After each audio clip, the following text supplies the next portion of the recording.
Hello everybody, and welcome to A Good Death, a Skyrim permadeath experience, where the difficulty is always legendary, and the character classes are always randomly chosen to keep the gameplay fresh. If this sounds awesome, then hit the like and subscribe button, because I do this every week, and you're not going to want to miss it. Alright, so there's my sales pitch. Who do I see? Let's see, I see Tom Mole, Warm Sands friend, Mr. B, hey man, what's up? And let's see, Magus as always, hey, what's up? Good to see you guys. Hold on, let me close my door real quick here. Sorry, a little bit of a scramble this morning. Grabs his butt, very good, very good. I can see that you're good at following directions there. Yeah, so first off, sorry for the lack of a cinematic intro that I've been doing lately. Just didn't have time. This last weekend here, the wife and I went out of town on a little bit of like a long weekend getaway, and when I got back, I got really, really sick and didn't really have time to do any kind of prep work. And now I'm very rusty, so I'm not really super confident about going into this session here, but we'll see how it goes. If it isn't my favorite way to spend a Saturday night, you're too kind, Laughing Simon. I do hope you find that potato. I really feel for you on that one.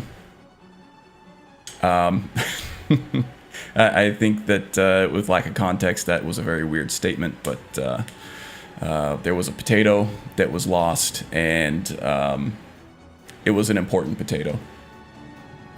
And that's pretty much all I'm going to say about that. I don't want to ruin any kind of mystery for that. Okay, so let's do a quick recap. Yeah, I got really sick. I actually thought I had the C word. COVID. I checked all the boxes of all the symptoms for it, and they were not light. They were all pretty severe. And it lasted for a good, 3-4 days. I'm still, dealing with some of them. But yeah. Let's see. What did we do last time?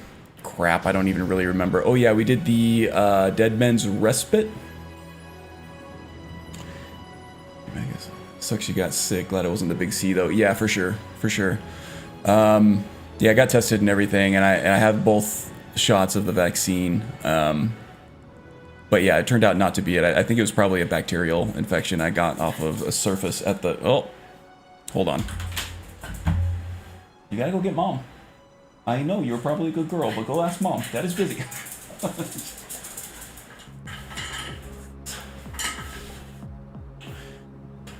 Puppy cam. I know.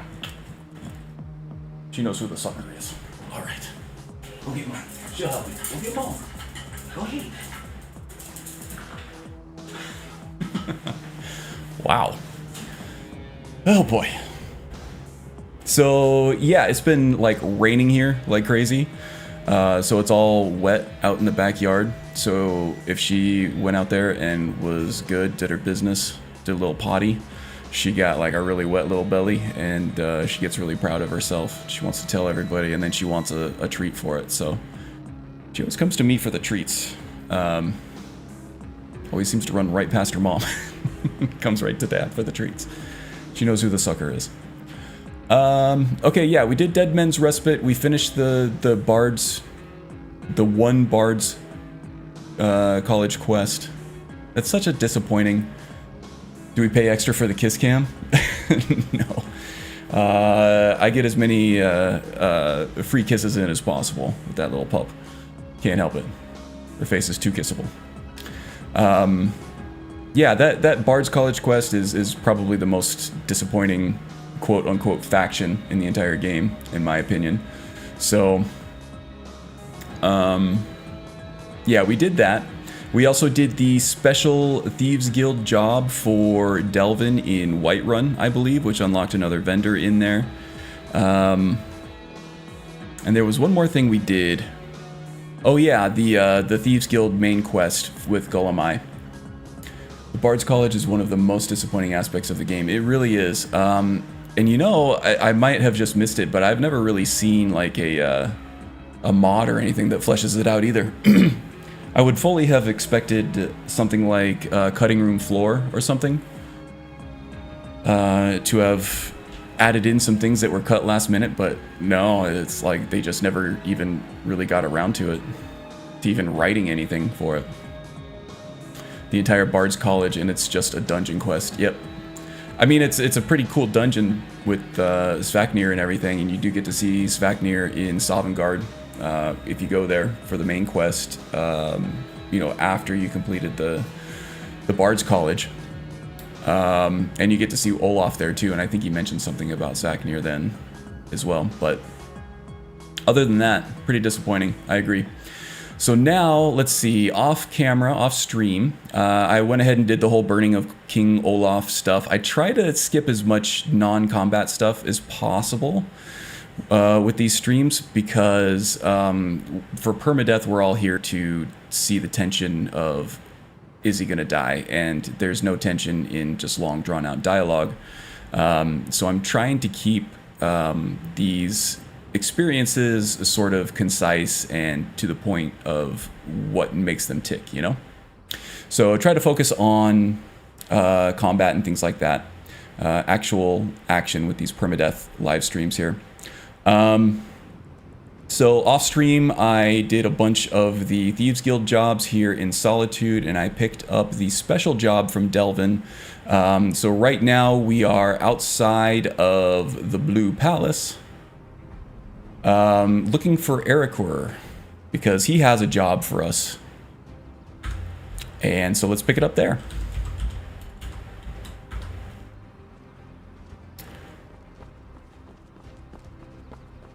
Yeah, man, I've been so sick lately that I haven't even been able to play video games. I mean, a lot of times when I'm sick, it's like, all right, I'm not with it enough. I don't have enough energy to be able to focus on something important or meaningful like work. So, you know, maybe I'll play a little bit of video games before I go back to bed and try to sleep it off, you know? But no, this time I was just, you know, in bed, the Imperials are good trying to keep my insides on the business, inside Skyrim. if I wasn't sleeping. I'll spare you the details on that one. So Delvin sent me. About time you got here. I'm not accustomed to dealing with people who are unreliable. That's why I asked Delvin to send me his best. Yeah, I am not going to toot my own horn here, so let's just get to work. That's more like it. Nothing raises my ire more than having an agreement broken. It's bad. Oh, there is a mod for it, Mr. B. Waste time. Awesome. Could you maybe like post that in Magus's Discord or something? I would be very interested in that. Neglecting to honor a trade agreement we had established. I joke about bards being insufferable all the time, because they are. But I do find myself playing them now and then, especially if I'm doing like a randomly selected class for these permadeath runs. I need you to help me show I end up landing on a bard, ways, you know, more often than I probably would. Thank you, sir. Contraband. I think it would be fun to add and maybe flesh out a bard character. So what sort of contraband are you looking for? You'll need to get your hands on some Balmora Blue from Sabine Niet down by the docks. She's the first mate on another ship, the Red Wave. Once you get your hands on it, I want you to plant it in Captain Volf's footlocker. I'll take care of the rest. Whoops. All right, I'll do it. Captain Volf is ashore right now, and I want the authorities waiting for him when he gets back. Now get going. I don't want to see your face until the job's done. All right, so Good. We've wasted enough time. Balmora Blue. It's kind of a mysterious substance from what I could discover. And from what I remember, it's based on skooma? No, it's moon sugar? Or is it skooma? And then they do a whole bunch of other treatment to it and stuff to make it more potent. And then they mark it up at a premium because it's very, very illegal. It's cracked down on even more than skooma, I think. So it's kind of like the blue version of the meth that Walter White was stealing, or not stealing, making in Breaking Bad. Except I think that this game came out before Breaking Bad. You should see me when you get bored, stranger. Okay, so I think there's a shortcut over here to the docks, right underneath the big windmill there. So we'll be taking that. Moon sugar is used to make skooma. This one does not know about the blue. Yeah, I just don't know for Balmora Blue if they start with moon sugar as the base or if they start with skooma as the base. But either way, moon sugar is definitely involved, yeah?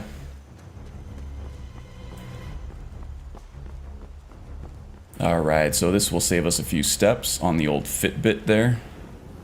You know, if we're going for the least amount of steps possible. Which would be my kind of agent. And I always got to walk on the ledge for some reason. Okay, so we're looking for a Sabine Niet on the red wave. Oh, and look at this. We got some rain. Wouldn't be a Karn stream without torrential downpour that blocks everything that's going on the screen. Well, while we're here in the docks, there's not really a whole lot of danger in terms of needing to see off in the distance, so we'll let this ride for a little bit. If it becomes an issue, we do have our cheaty control weather scrolls, which I am not hesitant to use because, you know, I could just wait out the rain by hitting the select button. But, you know, I've lost way too many minutes on stream just trying to wait for the rain to go away. You reek. A little friendly advice. It's not that the tactic doesn't work, it's just that it's annoying as all hell. I'm looking for some Balmora Blue. Can you hook me up? Well then, you're talking to the right person. I'm the only one left in Tamriel that can get my hands on it. It's damn near impossible to find anymore. You want to buy it off of me? 1,500 gold. That is going to far outstrip the cost or the payment for this mission. So definitely not going that way. That price is outrageous. You gonna come down on that a little bit for me? I'm sorry you feel my illegal contraband is overpriced. Perhaps you should bring it up at the next Merchant Guild meeting. Look, you want it, I got it. You know the price, so talk to me when you want to cough up the gold. Alright. Well, okay, so she is cold shouldering us now. Definitely not going to pay 1,500 septums for this.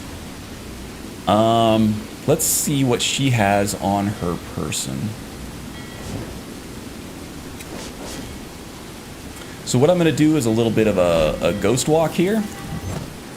And I'm going to pickpocket her and see if there's any clues to the whereabouts of these contraband anywhere. So let's see, we do have a safe key and a footlocker key. I don't see anything else too telling, so... Oh! Is someone there? 91% and it backfired. Okay.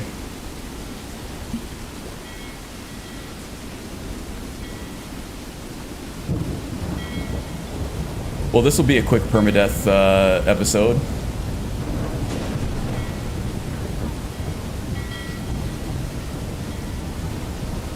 Okay. So we're not going to...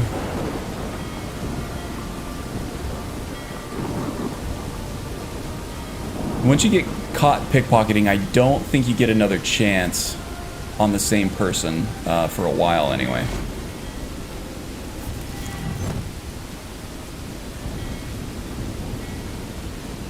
Yeah. So I think we're just gonna have to do this the hard way. Let's go in and see what we can find in here.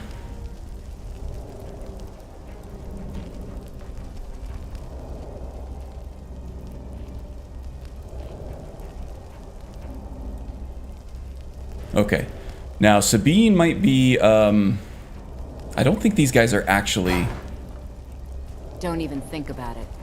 Okay, yeah, these guys are not actually hostile, so we should be able to look around here in relative peace without Sabine in here. We left her behind outside, so... Okay, this is already tense for a Thieves Guild mission. I really didn't expect to fail that 91% pickpocketing check there.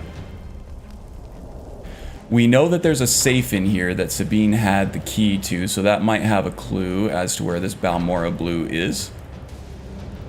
And that commodity being so valuable, they're gonna have it locked up somewhere. Now, I know where the footlocker is. It's underneath the pier. I've done this enough times that I know where it is, but and I could just go straight there and get it now.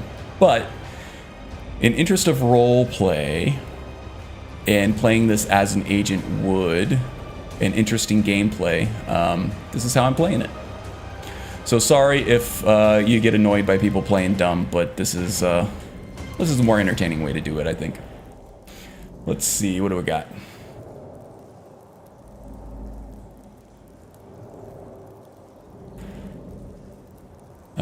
Isn't it under the dock, like right under where she... Yes, it is. In a small chest. Yep. Let's see. Bards Reborn, Student of Song. Okay. This one was not going to say Magus. Oh, yeah. No, I know where it is. If it were just me not playing on stream, I would have gone right for it right away. But this way, at least, you know, we get some lockpicking experience. We wouldn't have had that if we did get the key. I was just trying to follow the breadcrumbs, you know. Ooh, expert level locks. You guys are so lucky you get to see me, like, sit here and fiddle with locks all stream. So entertaining.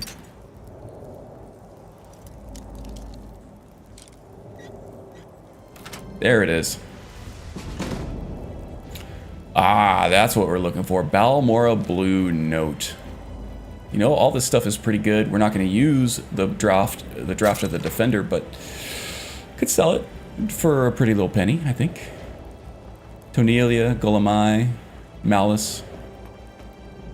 They're all willing to buy stolen goods off of us. And at some point, you know, maybe we'll invest enough into the speech skills tree that we can sell our stolen goods to anybody, anywhere. That'd be nice. Oh yeah, speaking of investing into skill trees, let's see, what did I do? I wrote down some notes here, what I did off camera a while ago. Let's see. I did level up 2 times. I had two perks banked, 2 perk points. I leveled up 2 times from the last stream. Maybe it was more than 2 times. Those were some long dungeons, especially Dead Man's Respite. But anyway, I had 4 perk points to spend, and I think I was actually level 10 at the end of the last stream. So now I'm level 14. So maybe I did level up 4 whole times here. I took Illusion Mastery. I think that rounded out the second one of that. And there's not a whole lot else that I can take here except for the Dream Thief thing, which I might end up taking. And what I'm really looking for here is Master of the Mind. So we have a real hole in our illusion training right now, or our illusion skill, and actually our gameplay in general against undead, Draugr, and things like that. So as soon as we can get this, the better. We'll be able to use our illusion spells to affect them as well. But that's a ways off. In fact, we will be joining the college today during this stream if I make it that far and don't die. And that will unlock master level illusion training for us so that maybe we can get there sooner rather than later. But yeah, illusion mastery, just to, you know, affect higher level enemies and less cost on the magicka there. And then also speech mastery. As you can see, I am still actually failing speech checks, even though I have invested fairly heavily in speech so far in terms of perks that, you know, normally you wouldn't on a permadeath playthrough because you want maximum survivability. Oh, hey there, Sim. Welcome aboard, friend. Hope you're having a good weekend so far. Even more powerful illusion. I love it. Yeah, me too. Let's see. I also got bribery. So I can bribe guards to ignore crimes, which will probably very much come in handy and is also very much an agenty thing to be able to talk your way out of being caught by a guard, yeah? Yeah, so far so good. So far so good. Off to a good start anyway, yeah? Let's see, and then the last thing I took off stream was the right behind you perk in Sneak, which is this guy right up here. So sneaking is 15% more effective within 30 feet and 30% more effective within 15 feet. So the closer I am to somebody, the more effective my sneak skill is. And speaking of Prey, Karn, 70% off on GOG purchase. Oh yeah, we were talking about Dishonored. And Sim is enjoying that game, and I recommended Prey because I did put a good, you know, almost 70 hours into that game, and I really, really enjoyed it. The pace is a little slower than Dishonored, but it's a little more open world, I would say. Oops, now Sabine is going to be really pissed off at us, so we're gonna have to get the hell out of here. Okay, we're good. Alright, so let's see. Let's read this Balmora Blue note. Yeah, highly recommend Prey for 70% off on GOG. Highly recommended, man. Great game. Let's see. Secured Balmora Blue in the chest under the wave, just like you asked. Put the best lock on it, gold can buy. Okay, so we're going to have to actually pick that lock underwater. We do have a water breathing potion that we're going to save in case we get into trouble there. So we're going to keep that 15 seconds, but I think it also resets your lack of breath on there too. So we're going to keep that in case we run out of breath. Now, there's a little bit of trick to this. The note says under the blue wave, so you would expect that to be like under the boat itself, but no, it's actually like right underneath where I'm standing here. So we're going to go under here, and it's another expert level lock. At least it's not a master. Let's see. Clunk. Too bad I'm not an Argonian. I would be getting credit toward the racial quest on this. There we go. Alright. First part of the mission accomplished here. Now we're going to have to go find the Dainty Sload. And, whoops, don't want to go back up there. We are not welcome. By Sabine yet, anyway.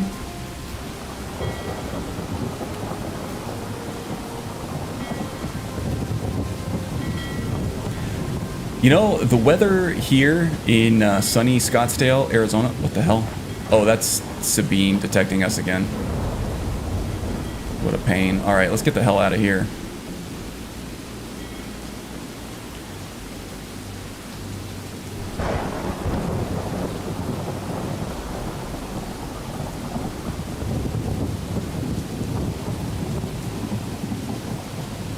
I have a feeling that Sabine might be able to one-shot us with that elven battle axe she has. So let's not take any chances here and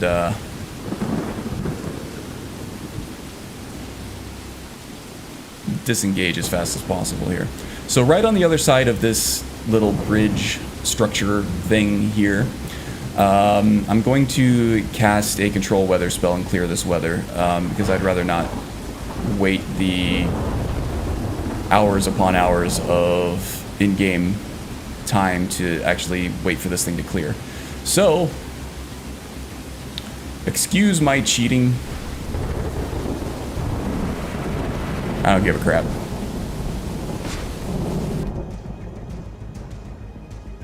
Yeah, with the mods I'm running and everything, inclement weather becomes a severe threat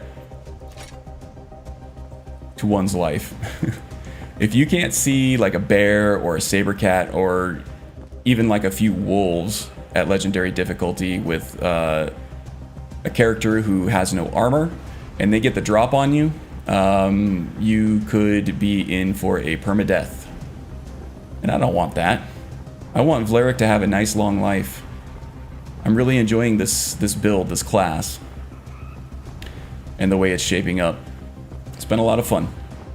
So,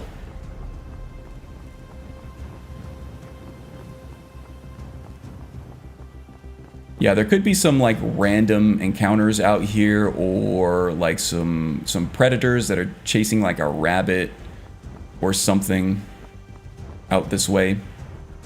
So I like to just be able to see a little bit out in the distance so that they don't get the drop on me. So yeah, like I was saying, out here in sunny Scottsdale, Arizona, we've been having a lot of monsoon weather, which means usually a significant rise in humidity than what we normally see. So, you know, anybody you hear saying, but it's a dry heat, you know, can go do something to themselves that's very rude, because it's not a dry heat anymore. It's very humid. But sometimes that humidity carries with it rain, and we've been getting a lot of rain the last few days, and it's been really nice. We got more rain slated for the day, or for today, I believe. So yeah, the rain brings cooler temperatures. So the humidity, I don't always mind the monsoon seasons over here. Oh wow, cool trick. Next level agenting there, Vlerick. Oh yeah, he's blending right into the surroundings. Wow, that is impressive. Next level camouflage right there. All right. So yeah, I'm sweating a little bit, and I was gonna say the weather there outside of the docks of Solitude was pretty similar to what we've been having the last few days. Uncharacteristic of where I am, but we need the moisture desperately. Lived in Tucson, Arizona for about 25 years. Wow, okay. Yeah, Tucson is significantly more south of where I am. Home of the renowned U of A, University of Arizona, the Wildcats. I went to ASU, so if we ever see each other in real life, we're probably going to have to fight or something. Sorry, it's just the way it is.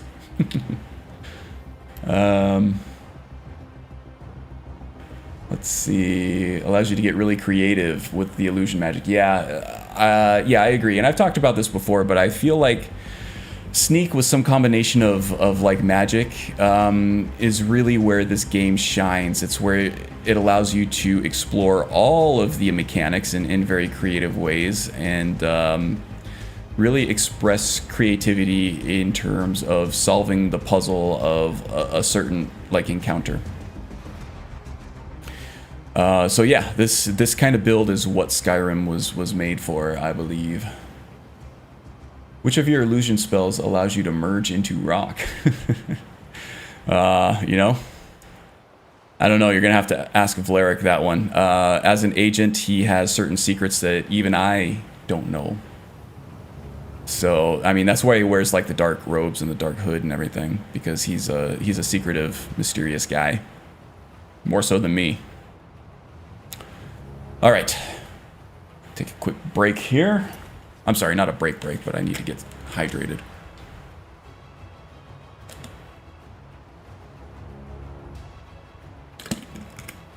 With the illness I've had this week, I've actually dropped 8 pounds.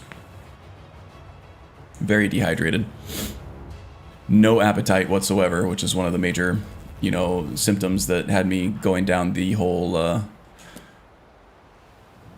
COVID train of thought there. Luckily it wasn't. But the symptoms were the same, and I feel like the severity was at least as bad, so... at least I'm not spreading it, you know? Okay. So, let's see. I believe that here on the Dainty Sload, these guys aren't outright aggressive, but they're very territorial of anybody stepping foot on their boat, on their ship. So we're going to do our best to stay undetected, and I'm going to try to do this in a, what's the term for it? Pacifist way? Not kill anybody? Oh, you know what? Feindal is still waiting on board the Red Wave, isn't he? Let's let him catch up. There we go. Wow, he's quick, isn't he? Okay, so I'm gonna have him wait here. He's back up just in case I need him. Feindal, if I get into any trouble, the signal to start firing your bow at anybody who is not me is going to be me running and screaming coming down these stairs, okay? Can you do that? So if you see me running and screaming down these stairs, shoot anybody that's not me. Yeah? Stare at me blankly if you understand. Good. All right. Okay, so Ghost Walk is nice. I think I showed this off before to get past Sabine. It's invisible, and you can activate a door even though you get teleported back away from it. You will still enter the portal in the game engine and go through the door. So that's a nice little way of being able to get to a tough to reach door. Okay, so I want to make sure I got the right stuff here. I got Crying Eye in one. What should I have in the other? Let's see. I have the Forgotten Magic Fury spell. I think this is Discord. I can only cast that once. I also have Ghost Walk. Ghost Walk is not going to be too useful for me in this one. I also do have Night Eye, but I don't have the Quiet Casting perk. This isn't Night Eye, I'm sorry, this is Dark Vision. I think this is added from Apocalypse. And it's a concentration spell. Excuse me. It's a concentration spell that has a Night Eye effect on it. But it is not silent, at least not yet. So I gotta be very judicious with how I use it. And I'm going to try not to use it at all because I don't want to attract any undue attention here. Of course, now I can't see a damn thing. In fact, I'm almost... There we go. I would almost be more likely to switch my quick light lamp on briefly than I would be to use the dark vision spell, because I think that the light with my sneak levels and everything is going to attract less attention than the sound of the spell, actually. So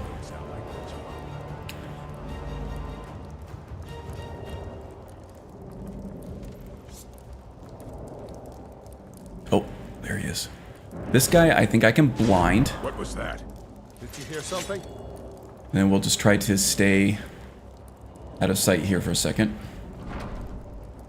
Reset detection status. Must be my imagination. Nothing here after all. He's still blinded, but he's not moving. Give him a second here. Just one last time. There he goes. Now, how long does this Crying Eye spell last here? 36 seconds, so I don't have a ton of time here. Let's make this as quick as possible here.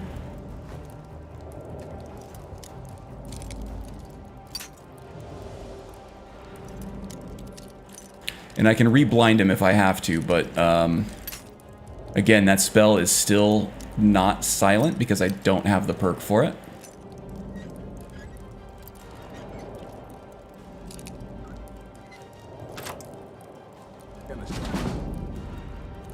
You know what? I'm going to take all of this.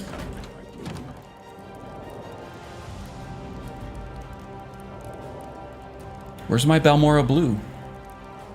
Did I not grab it? Oh, there it is. It's in food. Oh, man. I got real scared there for a second.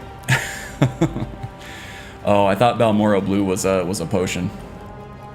Okay. Man. I was terrified there that I left it in the damn case, but I was sure that I did it. There is a strong box here that I wanna loot. Where'd our dude go? Oh, he's right there and he's not blinded anymore. Okay. Oh man, this is tense. Okay.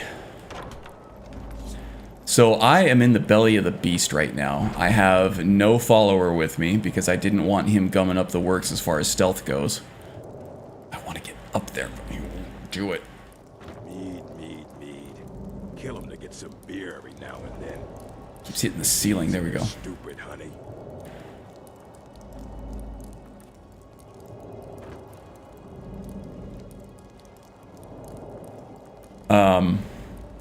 Yeah, so I might be able to take like one of these guys on, maybe, but the area is so confined and I am so reliant on agility for defense and staying alive in a battle that it's really going to be hard if I get caught here to dodge around as needed.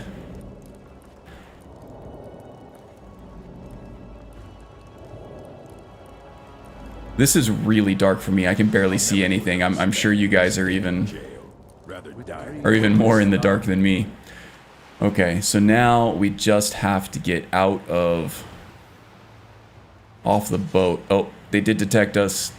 They didn't actually attack us though. Yeah, sorry. I thought this was my cousin's boat. It looks like almost exactly the same. He's a pirate too. Okay, I think they bought it. You good? Alright. There we go. Now just gotta hoof it back to Solitude, get back to Eriker, tell him job's done. Okay, that was actually really tense. I'm even, you know, it's not just the humidity. I'm sweating here from the tension here too. Very nicely done. Thank you, thank you. Spokane, Washington for the past 20 years. Okay, so yeah, you kind of went out of the frying pan and into the fire as far as heat goes this year, yeah? Have you been hit by the heat wave up there in Spokane? I think you guys got hotter than we did. You know, I think we've gotten up into like 120, but just briefly. Spent a lot of time in the 110s. But it's been reasonable, you know, in the last few weeks, I think. It'll get terrible again soon, I'm sure. Nicely done. Thanks, guys. Thanks, guys.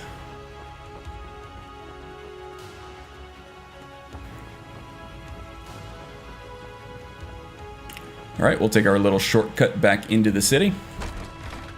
Yeah, so what's left on the agenda for today, once we turn this quest in, I think we're going to head over to Winterhold. We'll take the carriage over there, and we will rendezvous with Mercer Frey for the Snowvale Sanctum quest.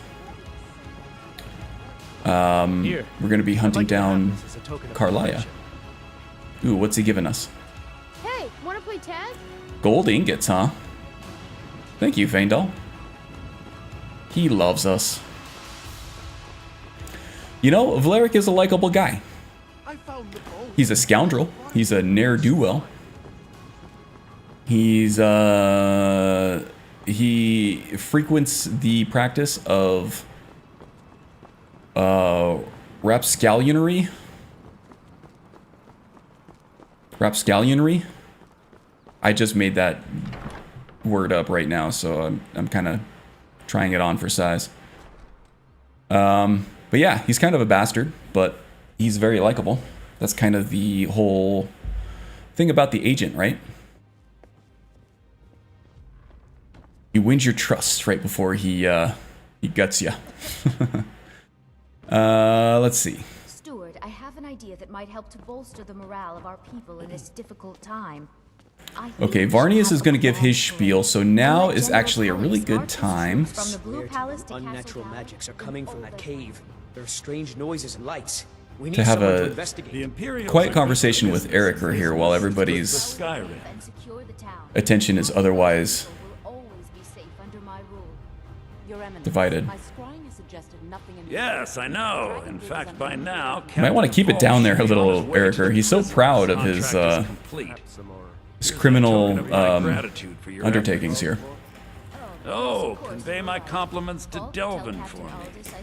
Tell him I'll be happy to reopen whatever doors he needs in solitude. What about the cave? Whatever doors he... That sounded kind of dirty, Ericer, but I'll leave your guys' relationship Good. We've wasted enough time here. to yourselves there. Okay, so that's done. Good, good.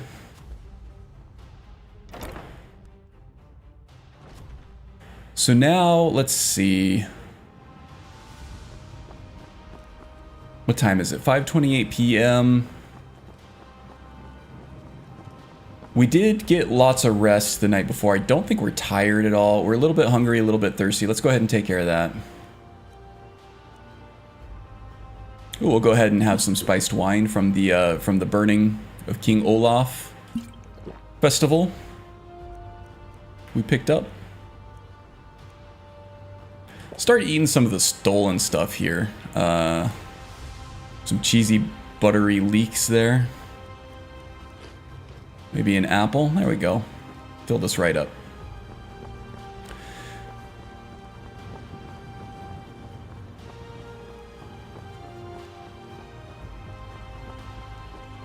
So what's everybody been playing lately that's not Skyrim? We got some travel time, some time for some chit-chat. I've actually been playing The Witcher 3, you know, when I'm not on my deathbed trying not to die. I do like it a lot. It's a lot of fun.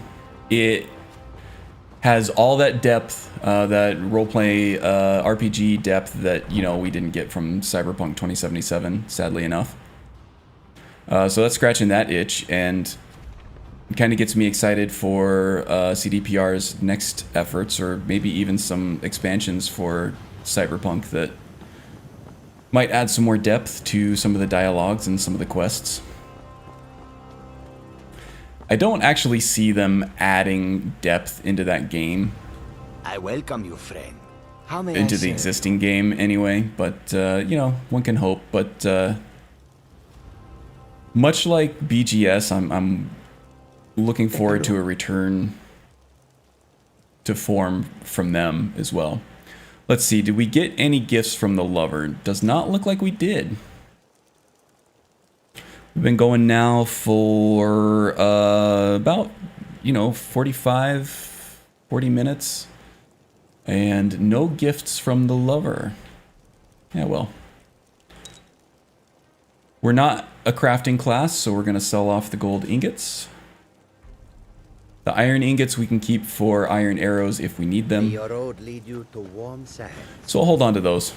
You've got to admire their courage. Doing something like that with dragons Let's on the see loose and here. war going on? How far am I? Let's see, I got through the introductory area. What was it called? Like White Orchid or White Orchard? Don't remember. See, I've been sick all this week, so I haven't played since last week. But now I am trying to find clues as to where Ciri has gone. I caught up with Yennefer. And now I am at the Baron? The Bloody Baron, maybe? Need a ride? Doing stuff for him, trying to find out what he knows. Let's see.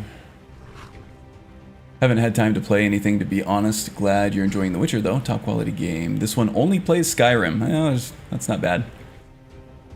Okay, let's head out to Winterhold here. Climb and back, and we'll be off. Another game that I popped in, and I'm not sure I'm going to continue playing, was Ace Combat 7. That one had been on my wish list for a long time, just because of the...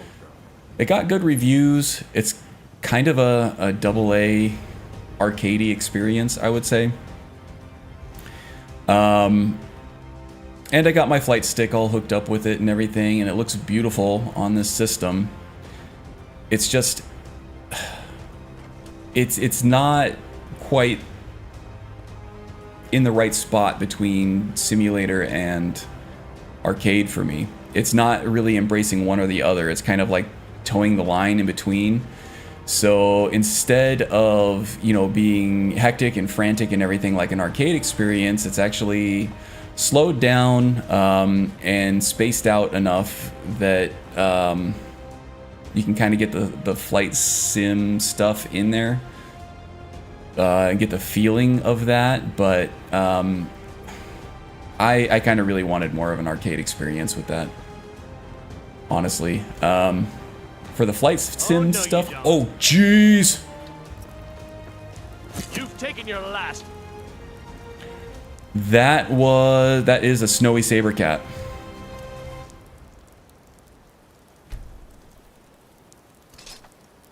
Okay.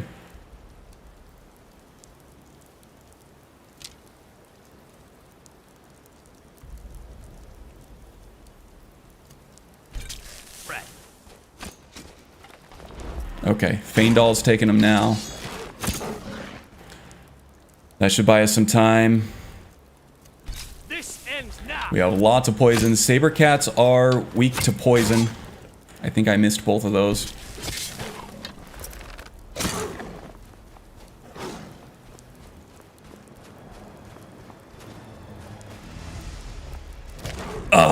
Okay. No! I wasn't paying attention. Alright. Well, Valeric was fun. We still got an episode 4 curse going on here. What was that? God damn it. Not paying attention. My God.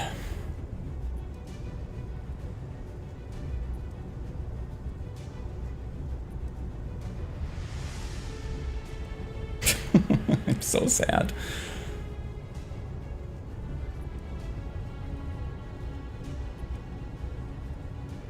Why is there a snowy sabercat right there?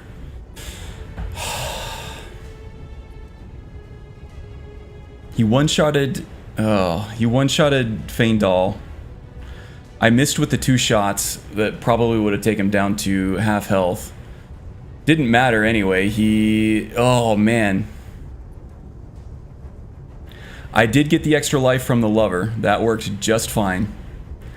But he killed me again right away. Right away. He went from one power attack right into the other power attack.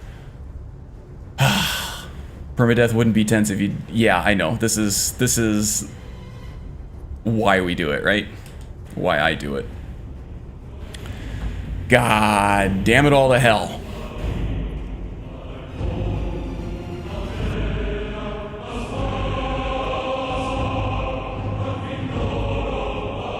That was very unagenty. I'm sorry, Valeric. That was my fault.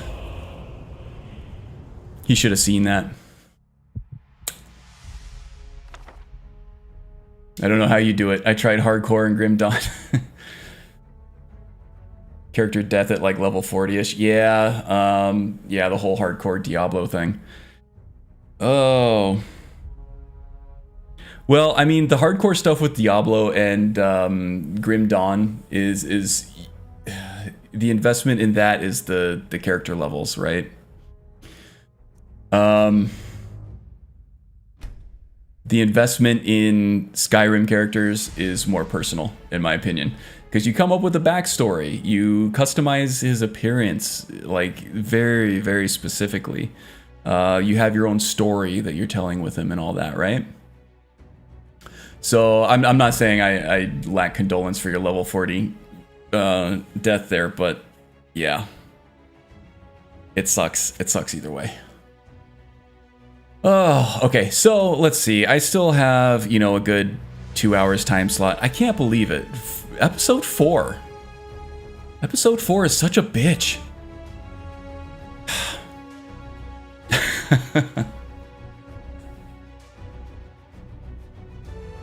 What is it with episode 4? You know, the Winterhold area, the wilds of Winterhold are very, very tough. They're very high level with all the ice wolves, the snowy saber cats, all that. Wow, does my camera look overexposed? I adjusted it right before I started screaming and it looked streaming and it looked fine. But now I look like my face is glowing. Oh well. Still have 2 hours in my time slot here. Let's my wife is actually going to meet a friend for lunch. So I got nothing but time right now. Let's go ahead and do my concept challenge. So my character concept challenge for Baofish's Discord. If you're not aware of that, we do, I think it's like a 6-week or longer, depending on, you know, how things get delayed and stuff like that. Character concept challenges where one contestant is randomly chosen to present a challenge for a sort of roleplay character concept in Skyrim. And this one was chosen by the Wind, who most of us here know and love. She is on Twitch, and her link is in the description below if you want to see that. And if Magus is around, you could go ahead and post a link in chat for her if you would like. If not, that's cool. Link in the description. And her challenge this time around is the identity crisis. And it's left purposely vague, but basically your character has some sort of identity crisis, and that's kind of it. There are some leading questions that were asked there. And I thought long and hard about this, probably for a good week. And I landed on something that I could not get out of my head. Oh, it is from my screen. It looks fine now. Wow, that looks pretty, doesn't it? In fact.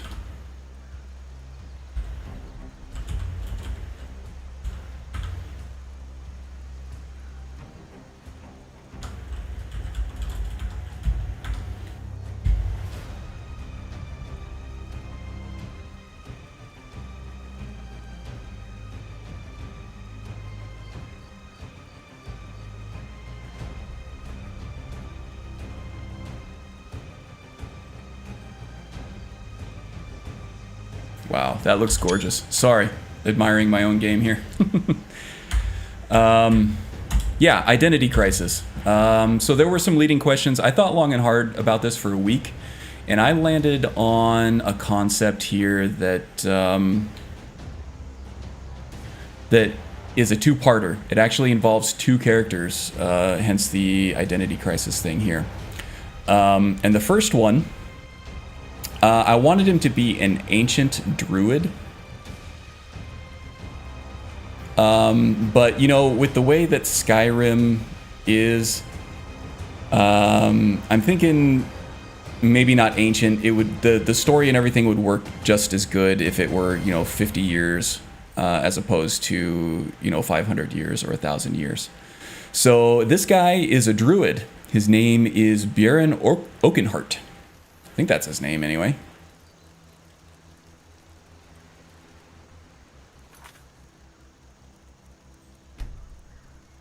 Yeah, Björn Oakborn, not Oakenheart, Oakborn. He is a Nord, he is a druid. He likes to live along the outskirts of the cities, or, you know, even farther removed from the outskirts. And this guy I haven't played in a very long time. But Magus might find this guy a little familiar. He actually did play a Nord Druid with a quarterstaff, I think, at some point. I'm actually really liking this. I'm using the Triumvirate spell package, the Druid stuff for him, and they have this this spell called Druidcraft, where you can take a corpse, zap it with your Druidcraft spell, and it turns into like a little briar patch with that grows a random ingredient or piece of food. So I've taken on alchemy with him as well. And let's see, he does have the summons, so he has like the crow or the raven that he can summon. They do very little damage, but I think they blind the enemy, so the enemy has a little bit harder time finding you.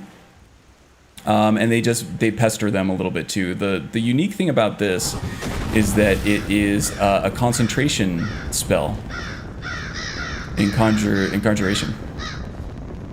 So you have to concentrate to keep this guy active. Now, while you're doing this, you can cast another conjuration spell. And I don't even know what spell I have because it's been so long since I played this guy. Blight Curse. Yeah, I did find that one. So that does work with the Druid. With the Druid archetype here, I think. That is a Forgotten Magic spell. So I can annoy them with the Raven, blast them with a Blight Curse, and, you know, seems pretty good. If I do run out of Magicka, I have my trusty quarterstaff here that I can block and bash, and I got the special animations for it. So yeah, he's been a lot of fun. This is the first part of the character concept challenge here. This guy does not have an identity crisis, but the next guy will. Let's see here. Oakenheart is a good druid name. Oakborn is even better. Yeah, I kind of agree. I'm making a druid build just now, so I'll be paying close attention. Oh, cool. Yeah, the Triumvirate stuff.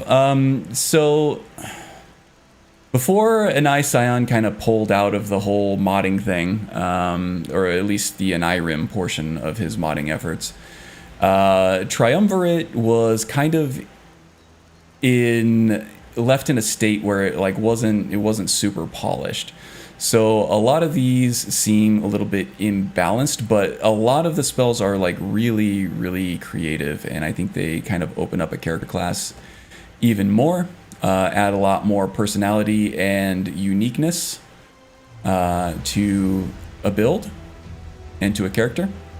So I do actually highly recommend it. It's a little bit buggy. There are certain spells where you're like, how am I even ever going to use this? There's something just a little bit wrong about other spells that causes it to be less useful or annoying or things like that, so you end up not using them. But for the ones that it does well, it does really well. And like I said, it does explore a lot of really unique concepts that he hadn't really delved into before. So I was really interested in seeing like a sort of a second pass on this, like a Triumvirate 2.0 or something. But I think I don't know if he's coming back to it or not. We'll see. Lots of pressure on that guy, it seems like. But yeah, I do recommend that. There's also some really good druid spells in Forgotten Magic. Forgotten Magic redone, as it were. There's actually a whole druid subcategory here. Blight Curse is not one of them, but it is a restoration spell. And it is a sort of like a poison spell, and I think it fits really well with the druid archetype. This is actually from the Warlock, I think, this Blight Curse spell. And Forgotten Magic is really cool because it allows you to improve these spells with use, sort of separately from your own skills and perks. And you get like separate perks for just these spells. Now, Forgotten Magic has been around for a long time, and I'm sure most people in chat know about all that already, but you know, for anybody who doesn't, give a quick run through of that and give my recommendation for it, you know. Just got a phone call, just make sure the wife isn't dying or something.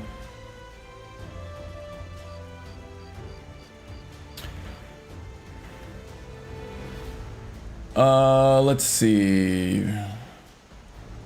Which animation mods? This is Animation Armory. Other than that, I'm just using whatever the Novice Guide put in there. There are some custom animations for other vanilla weapons. Like for the agent build, you would have seen Feindal do some non-vanilla thrusts and slashes. And for things like, actually, I think the hatchet is pretty vanilla. Yeah. Oh, that's custom. Yeah, so there are some custom animation mods in there too for vanilla weapons as well. But this is Animated Armory. It adds a bunch of new weapon types and the custom animations for them. And there are patches for immersive weapons and heavy armory there as well. So it works with the quarterstaves and the spears and halberds and stuff that come with those weapon packs. So highly recommended there too. Didn't realize there were Druid adjacent spells in Forgotten Magic. Yeah, you're welcome, you're welcome. So yeah, this guy, he is just, you know, a Druid doing his thing out in the wilderness. At some point, he's going to encounter dragon priests. So as a Druid, if you're going for the whole Dungeons and Dragons thing, Druids are very anti-undead. It's their, like, top priority to weed out and destroy undead. So I've been kind of doing that. I think I've just cleared Bleak Falls Barrow up there. So that's kind of what I'll be doing most of the time with this guy, is taking on undead barrows and things like that. At a certain point, he's going to find the dragon priests and decide, these Draugr, this undead threat of the Draugr are pretty much coming from these dragon priests, and he catches wind that maybe the dragon priests are trying to resummon the dragons, get them to be a thing again. So he is making it his personal mission to weed out all of the dragon priests and destroy them so that they can't do that. At some point, however, I feel like he is going to fail. And at that point, he is going to cast the Druid craft spell on himself and become a plant of some sort. Now, with his the power that he had built up to that point, he is going to not just be a normal plant that's going to wither away and die at some point. That plant is going to stay around forever and ever. And then I think some unfortunate soul, who's probably kind of a bad guy, so kind of deserves it anyway, is going to happen across the alchemical ingredient that Bjorn Oakborn here has become. And he's going to sample it, he's going to mix it up into a potion or something like that, and then take the potion. And that's when the life force of Bjorn here is going to be infused in that new bad guy character. Now, Bjorn here is also going, he's not yet, but he's going to become a werewolf, because that's also a very druidy thing to do, is the shape-shifting into a beast form. So at that point, the new character will become a werewolf. And I'm going to try to keep enabled the random nature of those beast form transformations. I am running Growl, and I think that allows for it. Maybe it doesn't. If it doesn't, I can add a I know Moonlight Tales does. And I think that the Ring of Hircine does as well. So there are ways mechanically in game that I can do that, or I can just, you know, add the mechanic externally and just transform on a random timer or something like that, you know. But yeah, when he does randomly transform the new character, that's when Bjorn kind of takes over, and then he's gonna go right for the damn Dragon Priest layers and try to slay them in his new body. And then of course the new character is gonna wake up with all these slain Draugr around him and like a Dragon Priest mask in his inventory. He's gonna be like, what the fuck? So that's where the identity crisis part comes in. So there you go. That's what was milling around in my brain for the week or two since the Wind has posted the challenge there. So yeah. I don't have a concept for the new guy just yet, just kind of what his story is going to be. I think I'm going to explore the Warlock Triumvirate spells with him, though. And he's going to be a bit of a bastard. Bit of a bad guy. Still an alchemist because he needs to find Bjorn's planty guts. So on and so forth. I think I was actually supposed to sleep there. Now I don't know where my campfire is. So yeah. Didn't realize there were Druid adjacent. That's some wild character development. Absolutely. Oh, thank you. A Dragon Priest hunting possessed Druid. That is quite the build. Yeah, it is, right? A lot of layers there. It's ambitious. It is very ambitious. I don't know when I'm going to find the time to do all this, so my submission for this probably isn't going to be the produced, you know, voiced cinematic video that I usually submit for these things on YouTube. Probably just going to be a series of little streams here and there. If I have the time, I'll try to produce a video for it. But I have to prep for my new permadeath character now. Which is, you know, exciting. You know, what was that? Every ending is a new beginning. Idiom or whatever. New character. Man, I really like that agent class, though. I'm going to have to revisit that, I think. That was so much untapped potential there.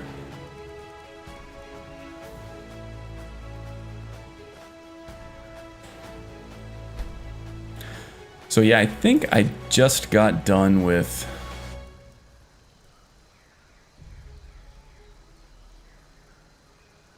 the Bleak Falls Barrow thing. All right, let's get some rest here, and we'll figure out what we're gonna do going on forward here.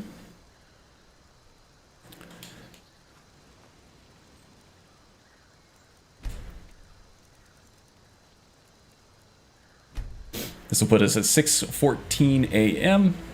Now we're very low level. This isn't permadeath, obviously, but I'm still running on legendary. I always run on legendary. Oh, an ominous nightmare. In your dream, you find yourself in a dark forest lit by the light of the blood moon. In the distance, you hear the howling of wolves and the faint screams of men. A horned figure beckons you from a rocky outcropping, a pack of wolves at his feet. You recognize him as Hircine, father of man-beasts. In his hand, a chalice filled with a liquid crimson. Definitely drinking it. Now, should I be a werewolf or a werebear? Werebear? There, bear. I'm gonna go werewolf on this. I think werebear is a little unique. You know what? Why not? I'm gonna go werebear just because it is unique. Boom shakalaka. Man, I actually really wasn't expecting that at all. I haven't I haven't played on this profile for so long. Oh yeah, look at that. Now I actually have no idea where to go. Oh, is that Anis? Oh, no. Yeah, and I do get these little freezes every now and then with the kill cams on these in beast form. Man, that was fortunate. I think Growl adds after a certain level or something the ability to like out in the wilderness, if you sleep out in the wilderness, her scene will like contact you and offer you the beast blood. I think is where that comes from. Which is kind of cool. It might also be Wintersun. Not sure, not sure. But that was really cool. That was perfect.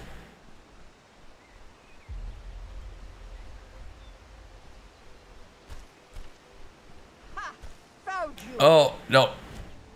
She might actually kill us. She's tough at this level. Oh, maybe not. Sorry, Anis. I am running interesting NPCs, though, and it turns out that Anis here is kind of evil. So, in this situation, I don't feel bad about doing that. Bjorn is not evil. He's actually a very good guy. He's got a glowing heart. Oh yeah, this is one of the remains of somebody that I turned into. I think this one actually turned into a Nirnroot. One of the bandits here, or like a wolf or something, I zapped him.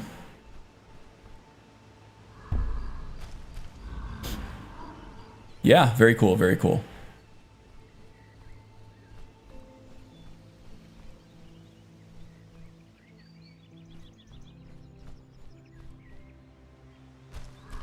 We'll leave that hunter over there alone. Where else can I go? Oh, I can go to Ilinalta's Deep, or...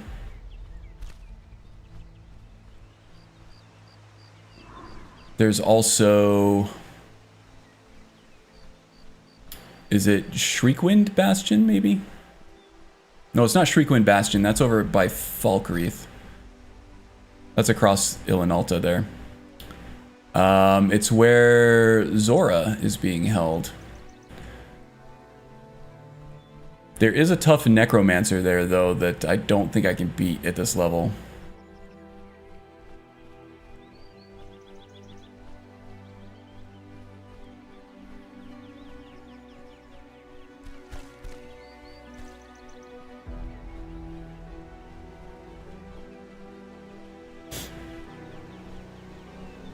And yeah, necromancers would be definitely something that Bjorn would want to be destroying here.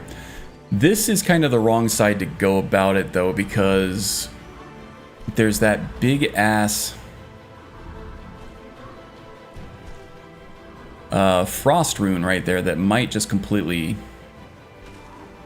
destroy us as soon as we step on it. And I don't, in beast form, I don't really have any way of disarming it from a distance, you know?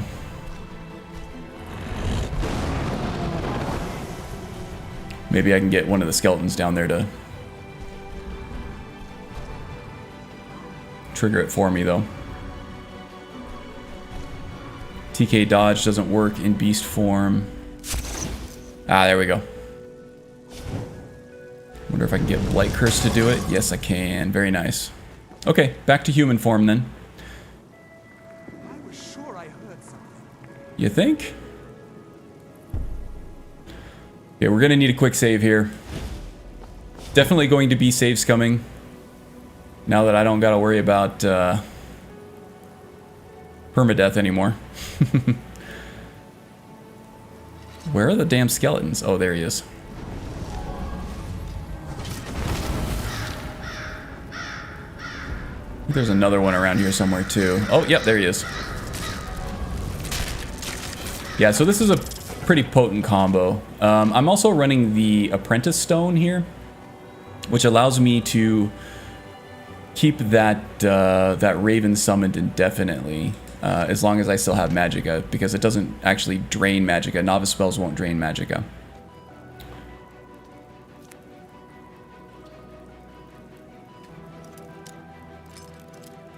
But if Blight Curse drains my Magicka pool all the way, then that Crow is going away too. And that's when I'm in trouble.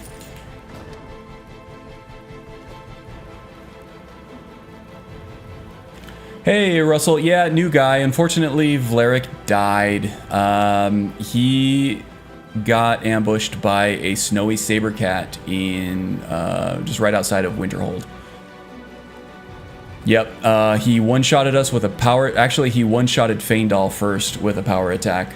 And then one-shotted us with a power attack. And then Loverstone kicked in and revived us, but Snowy Sabercat was ready with another power attack immediately afterwards. There was nothing I could have done. I would have had to have known that there was a Sabercat there, dropped into sneak, and gotten the drop on him instead. Yeah, that was actually going to be the toughest part of the run anyway without the Sabercat, because there are a ton of Ice Wraiths there otherwise.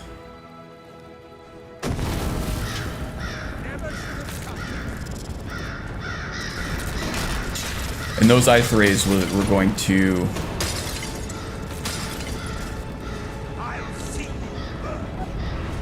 Those Ice Wraiths were going to pose a huge challenge for me. Free again. Even before I made it to Snowvale anyway. But yeah, this is not a permadeath character. I need to get one of those prepped and ready for next week. So this is a non-permadeath character. This is just a roleplay character concept. A Druid that I've been working on for a while. I'll show him to you as soon as I get more of a... There we go.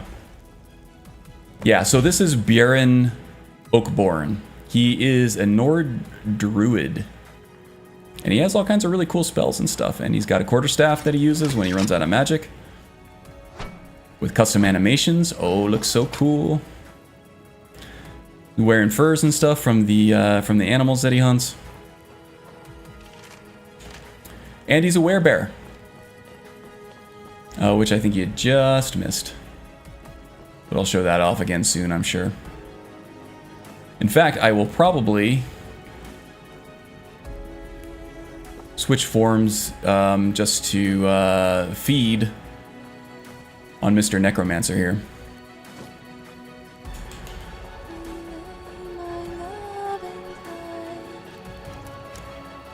Oh, you were here for that. For the werebear part, not the death of Vlerick.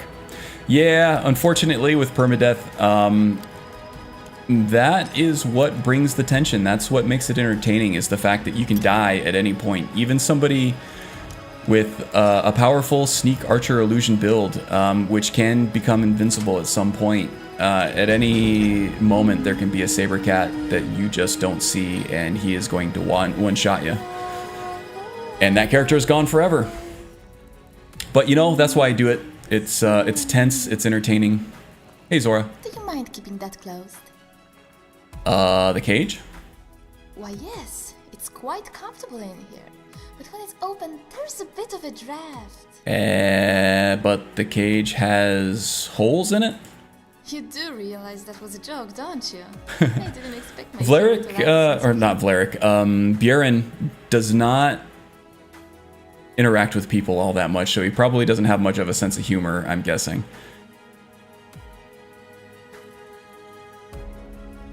So you'll come out of the cage then? Maybe. You're already out of the cage. Stop playing coy. Iron bars, the pattern of squares, and... well, I guess that's it. But I do like squares. Wildcat sounds cool. But I kind of feel like there is some form of Khajiit, some subspecies of Khajiit that would be pretty much identical to whatever model that would be. But that would be a very cool concept. And even if, you know, mechanically and visually they'd be pretty similar to one of the bigger Khajiit Still lore-wise, they could be completely different, right? And biologically. What's your name? My name is Zora Fairchild. Although it was never meant to be ironic, I was once very much a child and very much fair. So fair, in fact, that the divines saw it fit to punish me with the smart and enviable face. It's always easier to blame the gods for such things, isn't it?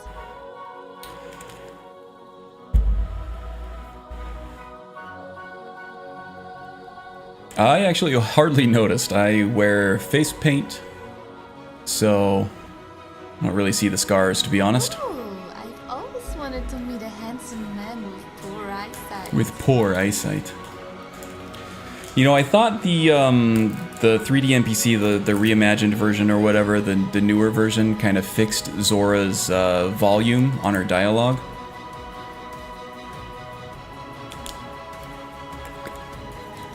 But I find her still very hard to hear right now.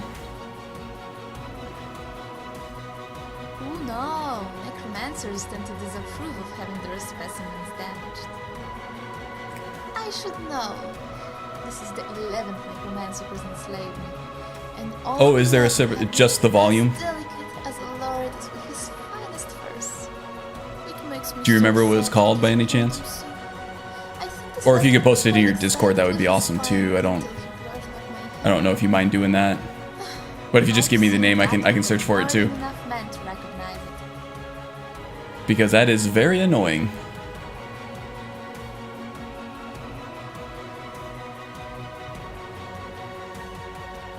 Am I that obvious?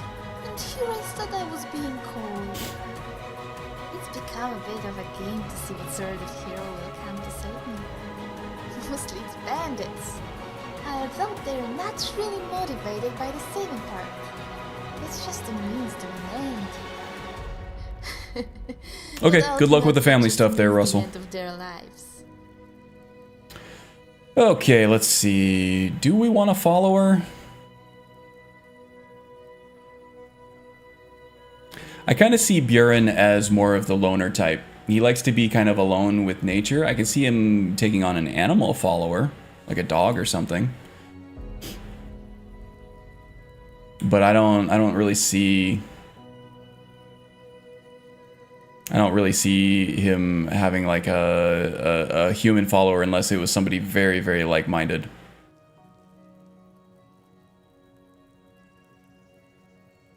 All right. We'll let her go. Interesting NPC, Zora Fairchild voice enhanced. Well, that's pretty obvious. I'll throw it up on Discord too. Okay, thank you very much. I appreciate it.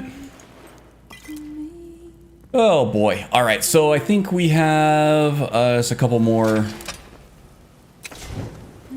skeletons down here.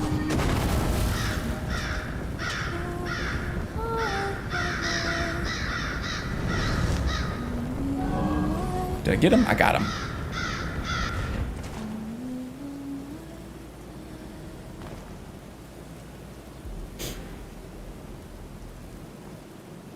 There is one more skeleton over here somewhere, and he is going to get the drop on me. Yeah, I knew it.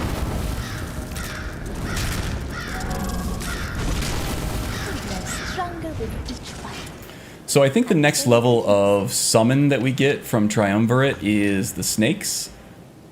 And let's see. The way that these summons work is you can summon 2 of them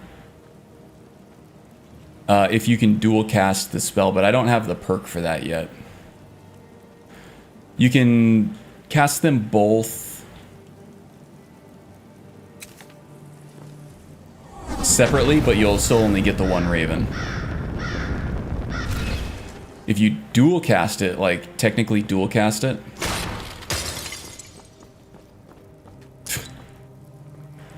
oh, that thing was useless. Then you'll get 2 ravens. And I'm not sure if that counts to your summon count. You might actually need the perk to increase your summon count as well.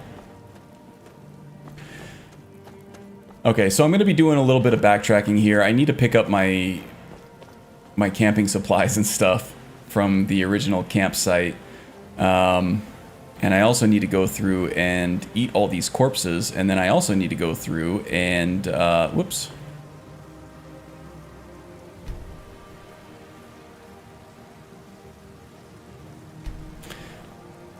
Cast Druidcraft on all these things to get some ingredients out of them.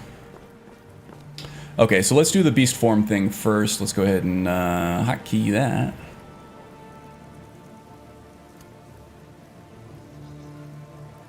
Oops, I thought I actually... Ah, jeez. Fumble fingers. I'm so rusty. Man. I feel like if I would have postponed the permadeath stream one more week, I probably would have made it through. I'm just rusty. I haven't really played Skyrim all week, you know? Oh yeah. Time to get hairy. Nordy werebear style. Okay, now we got a couple skeletons up here that I believe count as corpses that we can feed upon. No, not so much. It's got to be an actual, like, meaty corpse. There might be a perk, actually, that allows you to feed on those things. I think I can still use Quick Light in beast form. I can.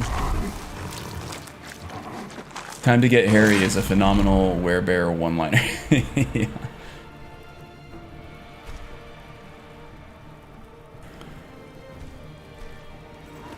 Can't eat an ash pile. How terrible is that for me?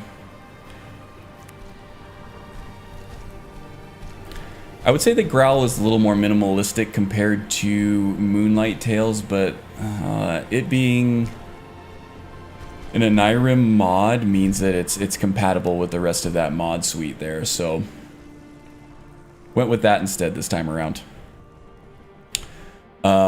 Moonlight Tales actually does offer a lot of really nice features that I like a lot. And it is compatible for the most part. I've never really run into anything that would preclude me from running it with the stuff that...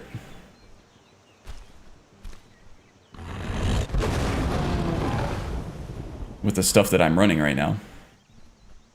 But it does add some really nice quality of life stuff to it, like the revert form by holding on to the howl button there.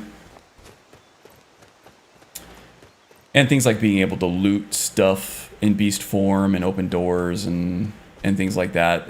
It also does level up your combat skills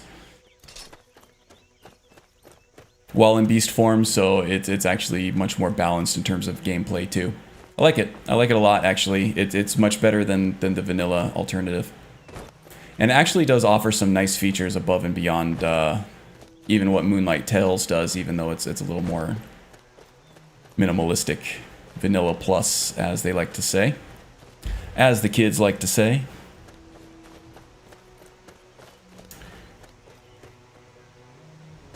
I'm doing the whole Skyrim thing in my next run. Never done it, so want to give it a go. Okay. Are we talking about Skyrim VR here, or classic just Skyrim SE? Forgot all of my hotkey combinations here. I think Druidcraft is holding. Yes, it is. Bye-bye, Anise. Oh, you make a much better mushroom than you do dead body, I gotta say. So yeah, that is the Druidcraft spell that has taken me this long to actually demonstrate after talking about it. Now, were the two dead bandits over here somewhere too that I gotta find? I ate them already, but I haven't turned them into...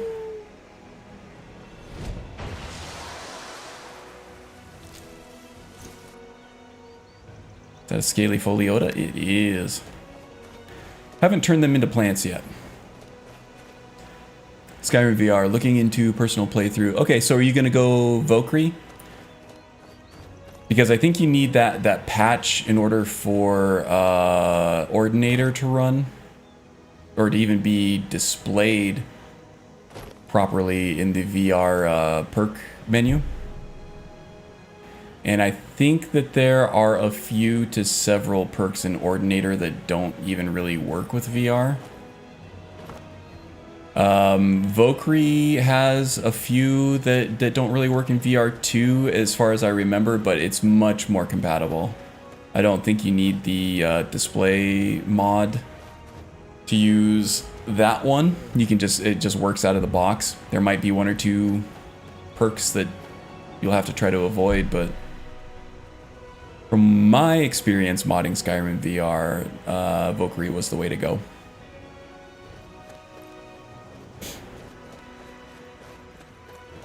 I can't find these bandits for the life of me.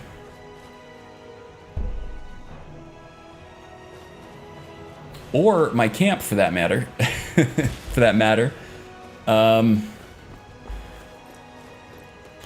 You use Valkyrie these days? Valkyrie's another one that is definitely more minimalist than Ordinator, but it also offers some things that are slightly different that people might see it as an enhancement over like the full-fledged Ordinator offering, you know?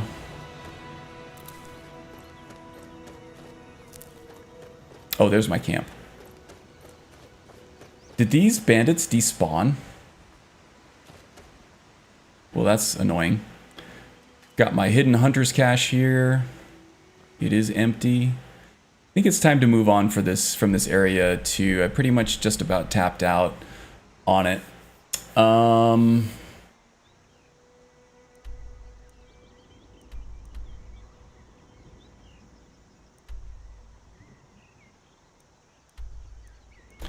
And when I'm playing like off stream, I tend to, you know, follow my bliss as far as switching between just play and let's play. So sometimes if I just want to level a character up, I'll just start taking quests and doing stuff that doesn't really, you know, fit with the character a whole bunch. But I try to be forgiving with myself. Don't have a whole lot of free time. And, you know, if I want to just play Skyrim, then that's what I'll do. So I'll do things like, you know, talk to the strange jester and things like that. It's not that Bjorn is completely, like, you know, averse to entering a village and interacting with people. He prefers nature for sure. But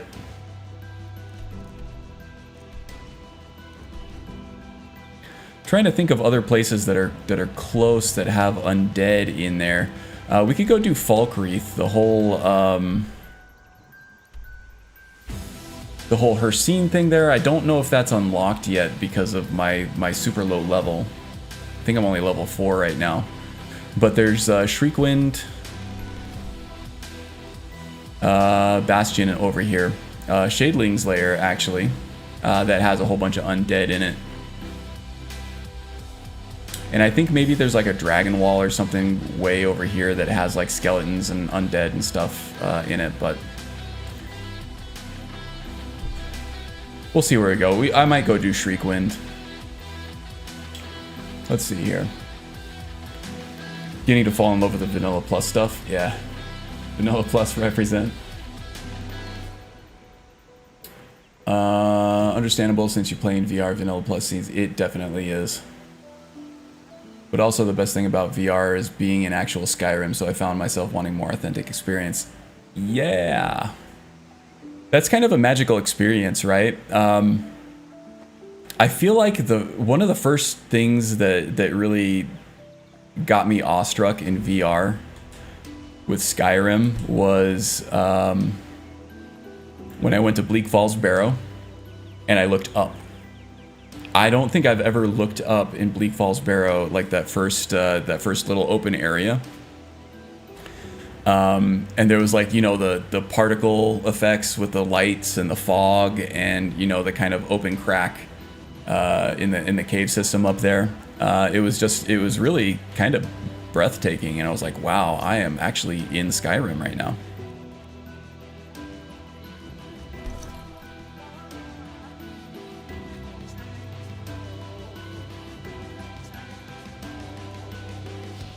Oh, can I not pick this up and take it with me?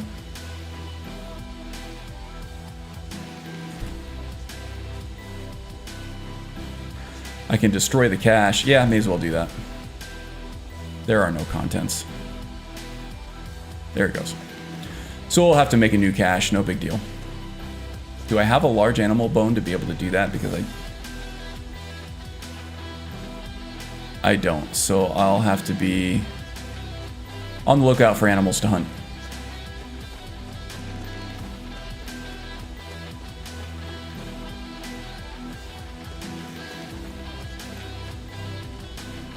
Skyrim VR is TES Disneyland.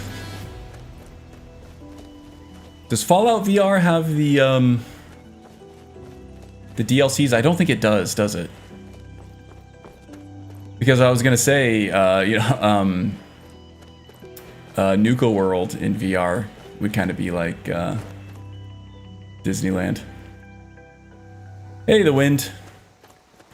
Yeah, this is not our permadeath guy. This is Vlarik, or this is not Vlarik. Vlarik met an untimely death because he became a meal for a snowy sabercat in Winterhold. Episode 4 curse continues, unfortunately, but welcome. Glad to see you.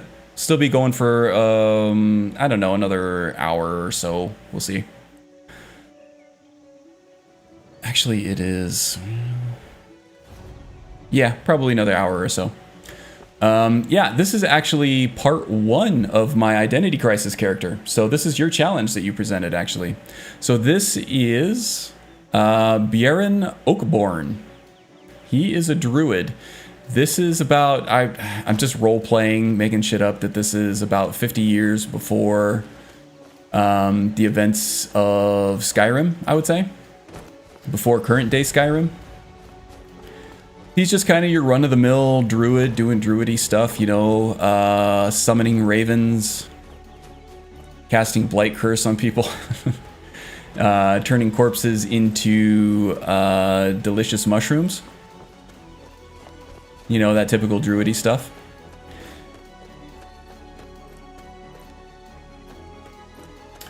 The twist with this character, though, is that this is a two-parter for the Identity Crisis. This character actually does not have much of an identity crisis. He is a druid hell-bent on eradicating the dragon priests and stopping them from summoning the dragons again. At some point, he's going to fail, and he is going to be breathing his dying breaths. And he's going to cast the Druidcraft spell on himself. And this Druidcraft spell I will demonstrate shortly. It is a spell from the Triumvirate mod pack that turns a dead body into mushrooms or alchemical ingredients. So he's going to cast that on himself when he's about to die. And with the power that he had accumulated, this the plant that he becomes is going to stay around for a long, long time. Around 50 years in this case. And then some random hapless passerby. Can I do this on an ash pile? No, it doesn't work on an ash pile. Good to know. Some random hapless passerby who also happens to be an alchemist is going to eat Bjorn, or at least the veggie that Bjorn had become. I can't get that carrot. Ah, there it is. And at that point, that guy is going to become somewhat, you know, possessed by Bjorn's spirit.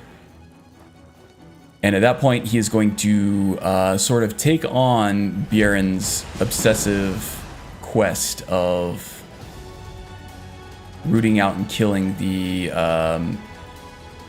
dragon priests around Skyrim. So Bjorn is also a werebear. He just became a werebear. I'm not even really sure how. He just slept out in the wilderness, and Hircine came to him in a dream and offered him the beast blood, and he took it, which was a very happy coincidence because I wanted to do a beast form with him anyway. And it gave us the choice between werewolf and werebear, and we took werebear because it was a little more unique. So at the point where the new guy eats Bjorn's spirit veggie. He's going to become a werebear as well. And I'm going to try to come up with some mechanic where random transformations take place. I'm running Growl and not Moonlight Tails, so I don't know if there's a random transformation mechanic built into that.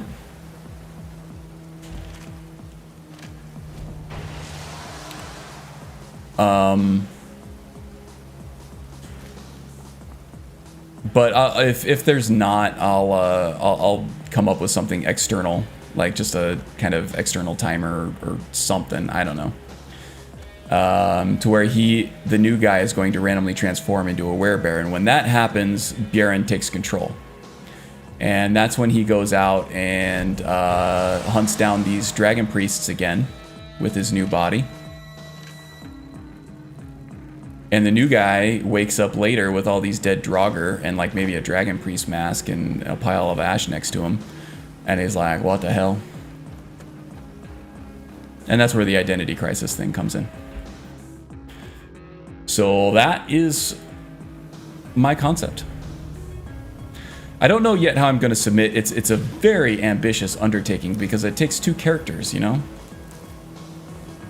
And I think really the more impactful character is going to be the second one. But in order for it to be a truly split identity, I really kind of want to flesh out the original one, the imposter identity, which is Bjorn. So that's what we're doing now. I'm kind of just, you know, meandering. I had a roadmap in mind for Vlerick, but he got 8, so that roadmap kind of went out the window, and I don't really have much of a roadmap for Bjorn at the moment. Except that as a druid, he is hell-bent on weeding out undead, so I'm just kind of going through all of the different undead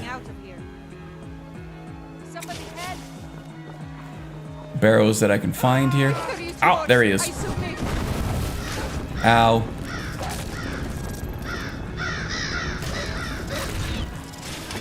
Alright, you get the steak. No sign of. Imagine turning into a bear because you ate a vegetable smoothie. Heck yeah. That's the only reason I eat vegetable smoothies, is for the off chance that I might turn into a bear. I mean, I'm already kind of there. Hairy, and I'm kind of large.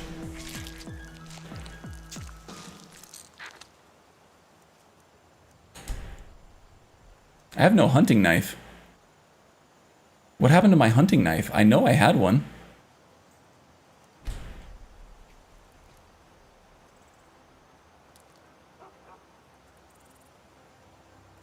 Trying to remember what I did with my hunting knife.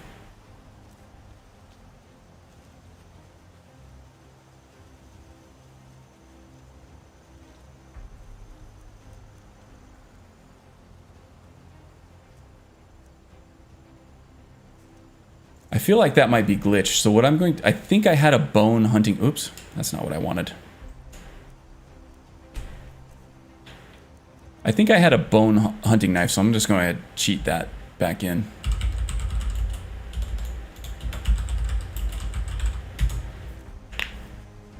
There he is.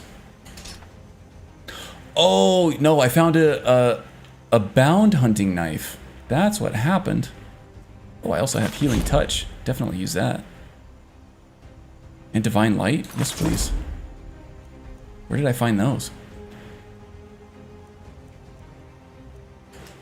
So yeah, you can have your hunting knife back. I do have a bound hunting knife.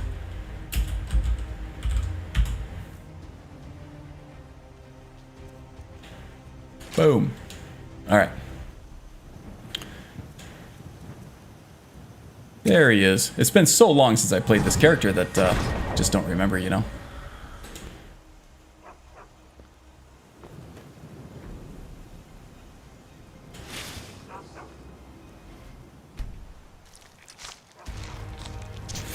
Hey, Agus Hunter. Did someone mention Zora Fairchild? Yeah. Bjorn here is kind of a loner, so he saved her from the necromancer, but he let her loose. He's on his own journey, unfortunately. Blair got 8. So now it is us who do the eating. Very, very well put. Almost poetic, yeah? Okay, so where's the next undead place I can think of? Let's see, if I follow this road all the way up, there are some skeletons and a Draugr up here. May as well do that, yeah? I also talked about doing Falkreath down here, Shriekwind Bastion, for any Shadeling fans in the house. That will also be good.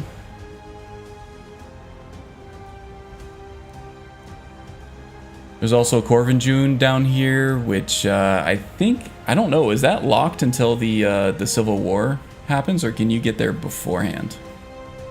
Because that would make sense too. Oh, the White Files up here too. All kinds of stuff, all kinds of stuff. Yeah, so let's follow this road. We'll do the skeletons, the skeletons and stuff. Oh, I didn't do Druidcraft on the wolf. Oh well.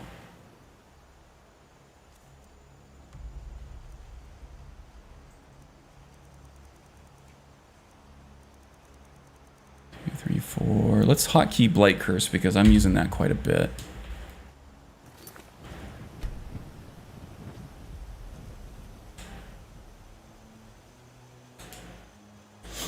And we'll do a double tap left on this one.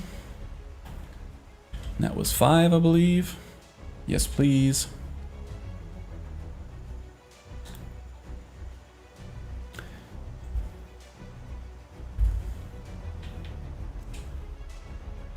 And that is a Blight Curse.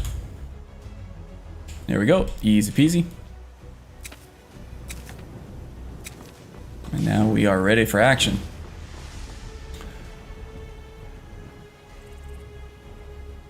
Ben Bradley came from Laughing Simon's Discord. Hey, welcome, welcome. Just wanted to drop in for a minute and say hi, no problem. We died. Our permadeath guy got eaten by a saber cat. He got 8. So this is a non-permadeath character until I get a chance to set up a new one. My permadeaths usually infuse a fair amount of roleplay and backstory and a little bit of cinematography. A little bit of cinematic cutscenes and stuff in them too. So it's kind of a full shebang, but it takes some setup to do. So I usually don't have another character, a permadeath character, ready to go. This is more of a roleplay character, a character concept, as challenged by the wind, the identity crisis. We're doing a Triumvirate Druid right now, hunting down undead. At some point, he's going to turn himself into a mushroom, and another dude is going to come along and eat him. I know, it's like the classic Druid story, right? Turns himself into a mushroom, gets eaten. And at that point, he is going to possess the new guy to take on his quest of rooting out the Dragon Priests.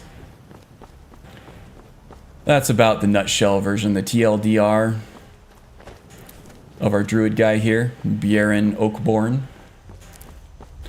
But for right now, we're just killing skeletons and Draugr and Dragon Priests, because that's what Druids like to do. Karn's a very easy watch, because I'm pretty. Yeah, and not just a saber cat, a snowy saber cat. Didn't stand a chance. He actually one-shot me twice. I had the Loverstone equipped. That was actually randomly selected. That's another thing about my role plays, my permadeath plays. Is that most things, as far as like, you know, standing stone, starting equipment, and things like that, are all randomly selected, along with the character class there. So I don't know what I'm going to get when I begin. Are those bandits? They seem to see me, but they don't seem like bandits. Just adventurers. So yeah, it keeps me on my toes. But yeah, I had the Loverstone, and the Snowy Saber Cat blew right through my follower. One-shotted him, no problem. Then power attacked me with that little lunging, you know, cat pounce that he does. And then just completely killed me. The Lover Stone kicked in. Snowy Saber Cat was ready for it. Pounced on me again. Dead. Permanently. And he was waiting like right on the other side of one of those snow drifts. One of those little snowy hills out in Winterhold. I didn't see him. If I would have seen him, I would have been able to like find a perch and, you know, poison up my bow and everything and take him out, but no such luck. As is permadeath on legendary difficulty. Oh god, I gotta summon my damn thing again.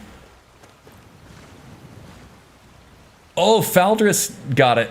I didn't even know Faldris was ooh, Vital Surge. I'll take that. I didn't even know Faldris wasn't essential, or at least, you know, protected. Maybe he is protected. But this is the guy on the pilgrimage to the Shrine of Azura that you see all the time. I've never actually seen him dead. Respect for no cheating? Yeah, no. I mean, what's the point of doing permadeath if you're just gonna, you know, save scum your way out of it, or, you know. Game looks beautiful. Yeah, thanks. This is actually the Novice guide, or some bastardized version of it. There's some stuff in the Novice guide that I don't like in terms of gameplay and stuff that I kind of didn't add, that I skipped, and a lot of other stuff that I added in. But visuals, for the most part, are Novice, and there is a link in the description if you are interested. It does take a beefy PC to be able to run this with all the trees and everything at the frame rate that I am right now. 80 frame rate in open world, not bad. I was one of the lucky few to get a 3080 for MSRP at launch. So I'm not trying to like do a weird flex or anything, just trying to set and temper expectations, because the Novice guide is heavy. And it does take a decent rig to be able to pull off visuals that look like this. Okay, let's get hairy. Laughing Simon likes getting hairy, as do I. I'm running Growl. Druids are shapeshifters. And werebears like to eat stuff, so let's eat some stuff.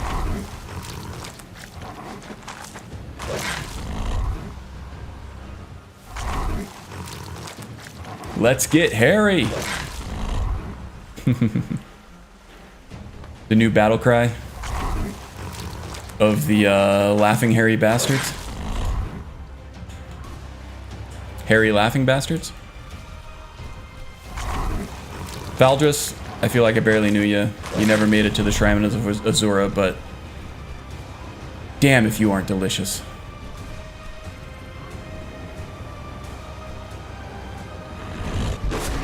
Do the little double pump, and we are back to being pretty. Okay, I don't think I'm gonna make you guys watch me, you know, skin these guys and everything. Let's go kill some undead stuff. It's okay, now his heart is literally with you. Yes, it is. Oh, welcome, by the way, Dinah. Love making games as challenging as possible. He's got heart. He does indeed. He's got hearts plural. Let's see. Oh yeah, there's also the Companions quest dungeon over here. What was this one called? Dustman's Cairn. Is this locked? Not sure if this is locked.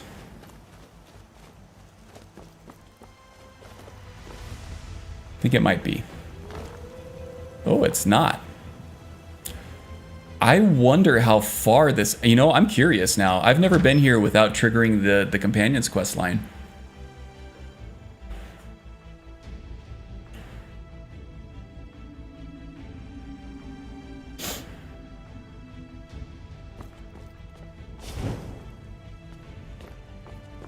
Oh no, they do the whole trick.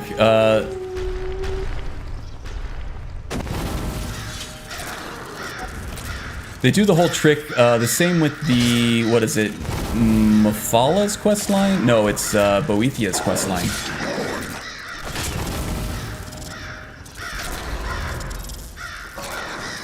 Where that last dungeon, is it like Knife Point Ridge or something like that?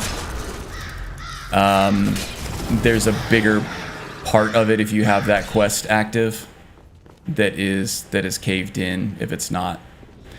So, well, we killed some undead. We got some two-handed training too, which is nice.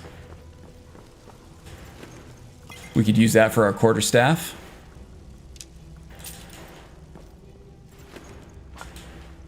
Our druidy wooden stick here with the special animations. Oh yeah. Animated armory. It's the good stuff. Super short, the first room only. Yeah, you called it. Good call, good call. See, we got some Skyrim veterans in the house. I like it, I like it.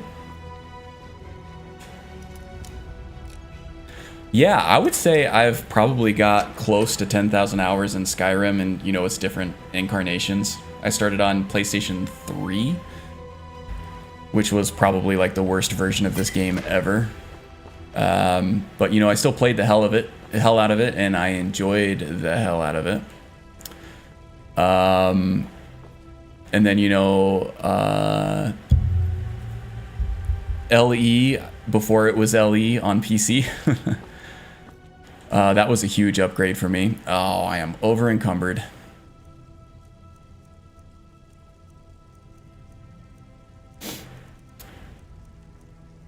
Let's see. I also played the Switch version. I still play the Switch version actually. If I'm flying somewhere, I always play that on a plane.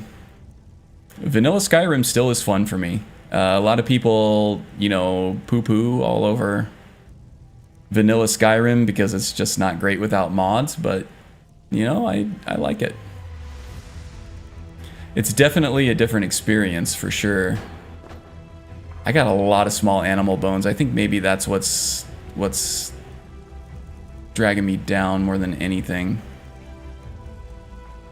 I'll keep those here. Let's actually put those in the chest over here.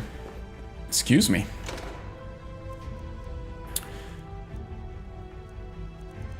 A lot of small animal bones.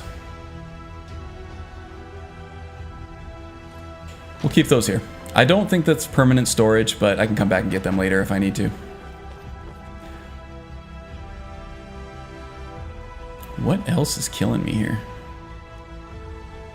Over cucumbered. Ain't that always the way? I got a ton of potions and a ton of alchemy ingredients, but I'm not doing all that on stream, that's for damn sure. I'm all about the vanilla glitches and exploits. Need to catch up on some good mods. Oh, are you more of a vanilla guy? You are a dying breed if that's actually the case, my friend. I respect it. I respect it. I still watch Major Slack Attack videos from time to time, actually. And the Fevi build guides, those two are both vanilla based. But they're still entertaining as all hell.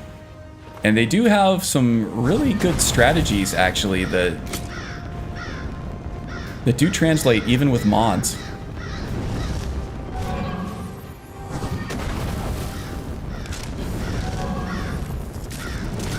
So yeah, I'm kind of showcasing the, well, a combination of Triumvirate spell packages. I'm using the Druid archetype spells, and I'm very low level at the moment, so I'm only using the novice level spells at the moment. But I am also using Forgotten Magic Redone and Blight Curse, which I have randomly found in the course of playing, which ends up being very powerful. So if you're looking for some good mods, yeah, those are two that I'm running right now. Master level lock. I don't really have any encumbrance to do anything about it anyway.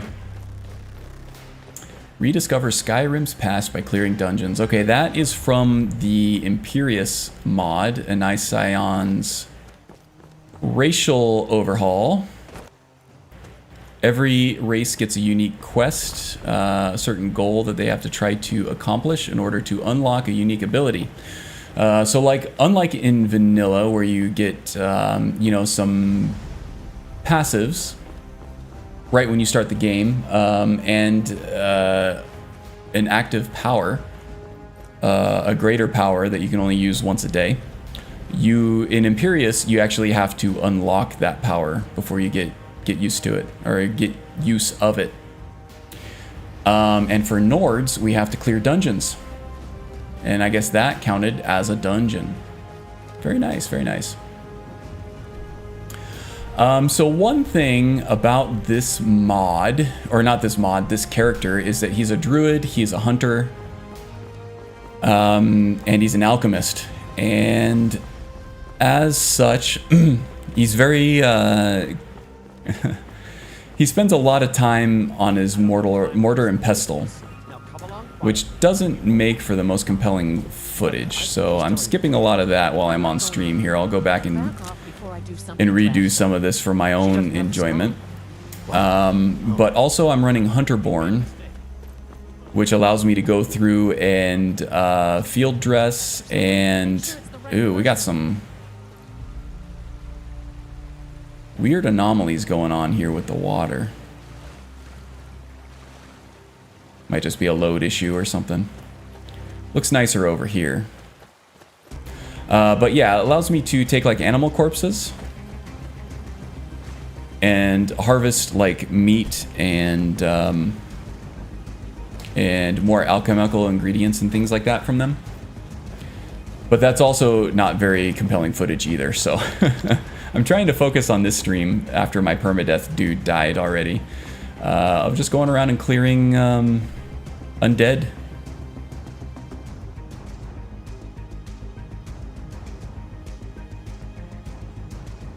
Trying to think of where there might be more undead. I think if I follow this mountainside,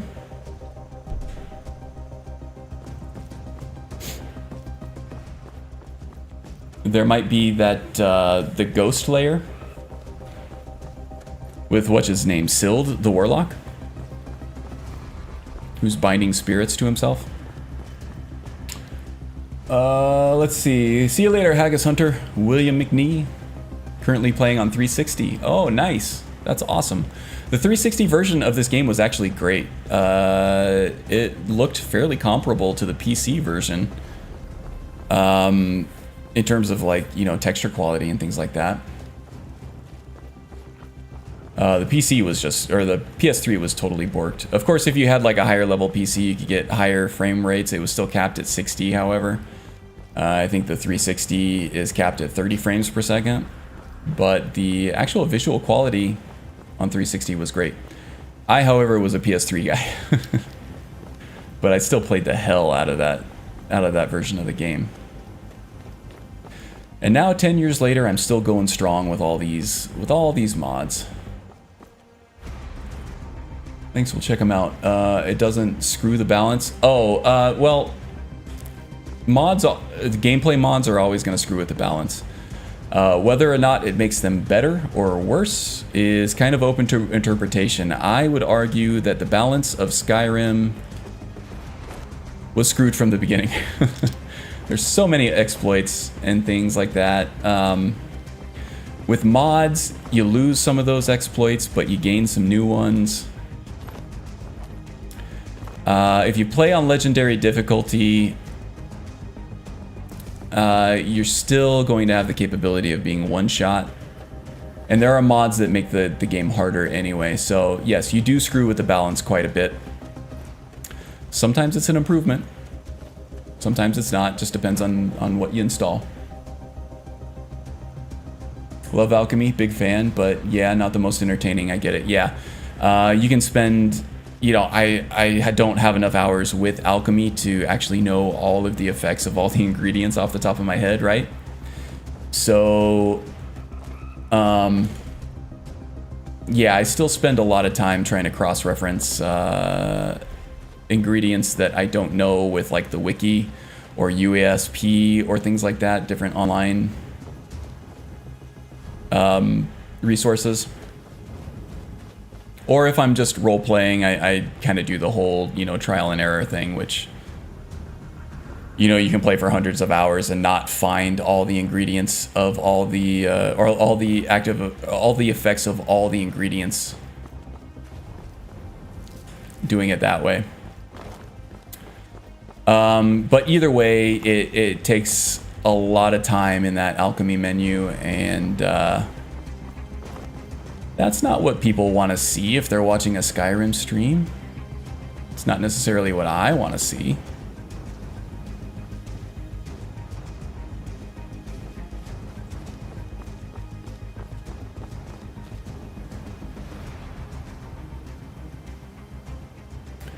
Wild that we're still playing this game 10 years later. Yeah. You know, I do have high hopes for Starfield. But I don't even want to say I have my doubts that it's going to be the next Skyrim, because I know it won't be the next Skyrim. I might be playing Skyrim for the next 10 years to come too. With the support this game has gotten from the modding community, we'll see. You know, despite the Nexus's best efforts, we'll see how much that whole controversy destroys the scene, if it does at all. Ow. Ow. Okay. This is not going well. This isn't what I want. I don't want to do this.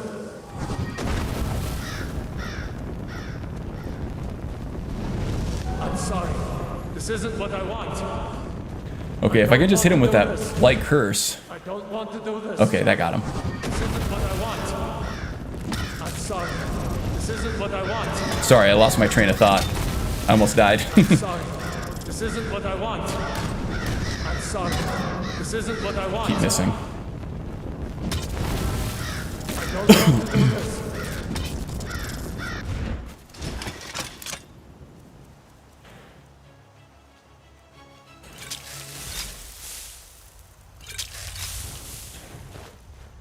I'm sorry. Can I take this guy? This isn't what I want. Oh no, he's a lot tougher than me. I don't want to do this. I'm sorry. This isn't what I want. Do I have anything that can buff up my melee here, I wonder? Conjuration, fortified block might help, and enhanced stamina will definitely help.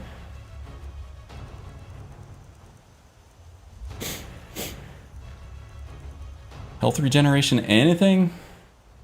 I don't think poison's gonna work on the ghosts. Better not work on the ghosts.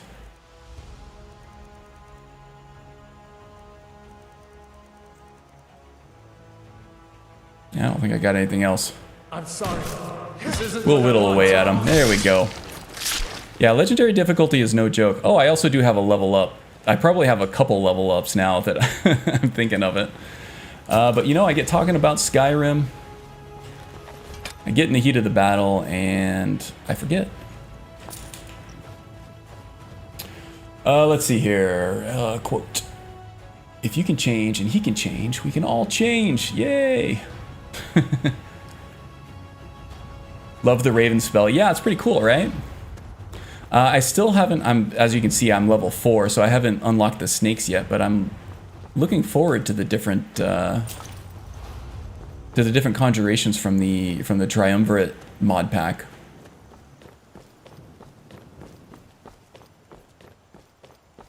Raven's working for me just as kind of a distraction more than anything. He does like hardly any damage whatsoever, but Blight Curse can take care of that until I run out of magicka like I did. But now I do also have Healing Touch, which is a good one. I could hook that up to Okado's Recital now, actually. Let's do that. That will keep us alive a lot longer, and I'm gonna Might go ahead and take my level up too. See what we can do, see what we can do.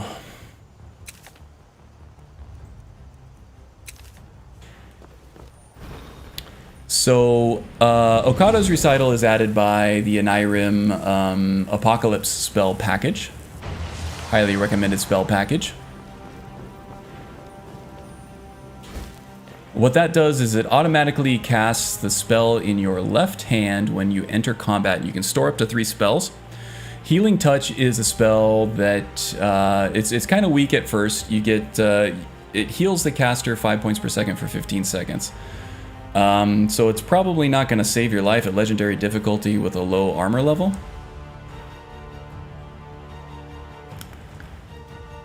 But this spell comes from Forgotten Magic, which means that as you use Healing Touch more and more, it levels up on its own, and then you can select very unique perks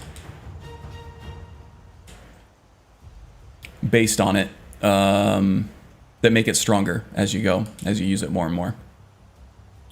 Which is a really cool concept to add to Skyrim, in my opinion. Let's see, I think that was actually a Druid level spell. It is. We'll go ahead and track our progress on that one too. So the more we use that, and we'll use it every time we enter combat, the stronger it, well, not necessarily the stronger it will become, but it will accumulate points toward unlocking a perk that will make it stronger. Sort of like leveling up for spells separately. The Ravens from BioShock Infinite. I played that game. I remember the narrative fairly well. I don't remember, was that a plasmid? The Ravens?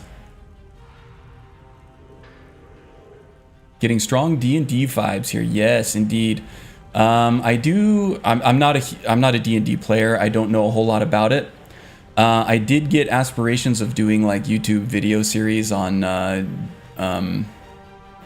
doing D&D classes in Skyrim, which is still a good idea, and might still do it someday. But I did look into the Druid, and that did actually influence this build, this class quite a bit, with the hunting undead, his disdain for necromancy, his using only natural materials, not using metal for things. Yeah, that was all D&D inspired.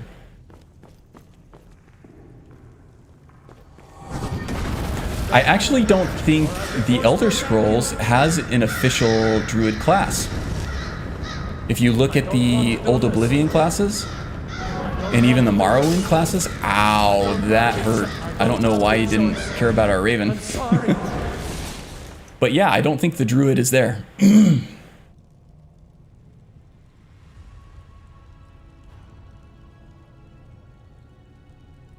Build videos would be a good shout for you. Your builds are always really interesting, and you have the sort of voice I want to take instruction from. Oh, well, that's a nice compliment there.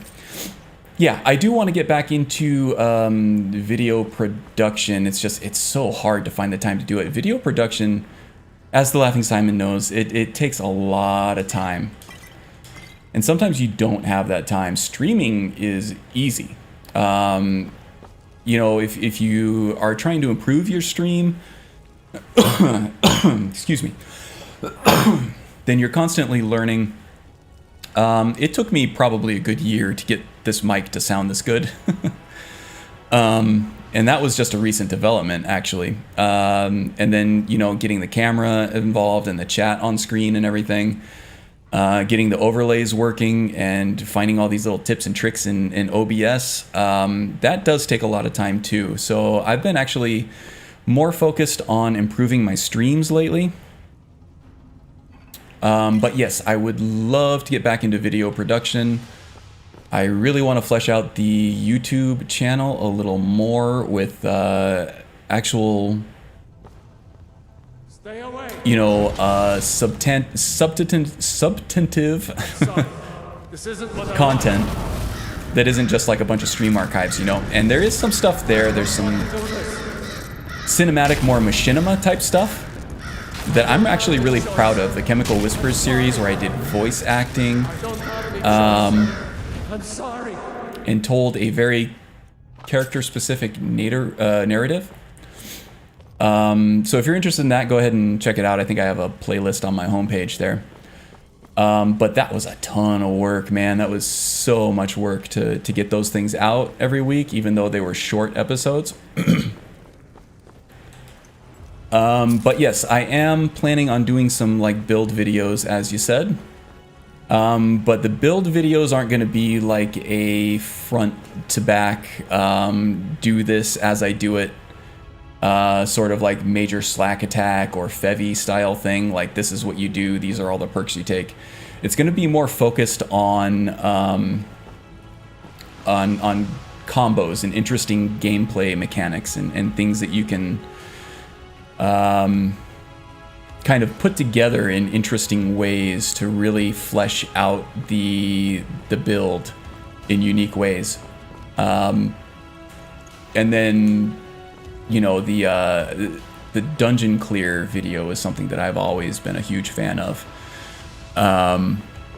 So I'm a huge fan of Stealth Gamer BR, if anybody knows of that channel. He does a lot of stuff like Dishonored and Far Cry and stuff like that, and he does mostly stealth gameplay, but it's all like really rehearsed and extremely amusing, creative ways of dispatching enemies in many different games. And I kind of try to emulate him a little bit in some of my dungeon clear videos, and in the Chemical Whispers series, I always tried to have a sort of a dungeon clear or some kind of unique, entertaining gameplay added in each one of those episodes, even though it was narrative based.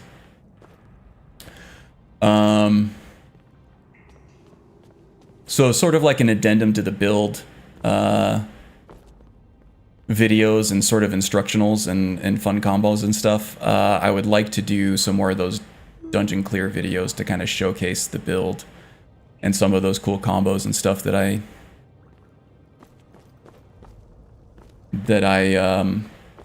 extrapolate out for you guys. And I think that would be a pretty cool lane for me. It would be something that I enjoy, but again, it's just a lot of video editing. It's something like that is really hard to maintain indefinitely for regular releases. But yeah, that's my plans. That's what I have planned for the channel anyway. Lately I've been, like I said, I've been mostly focused on... Ooh. Sild is all the way up here already. Kind of wish I had Zora right about now.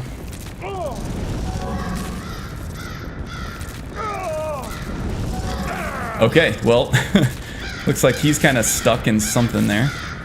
Doesn't know what to do about that Raven. Oh, there he goes. He tried to blast him. Too little, too late. Sild.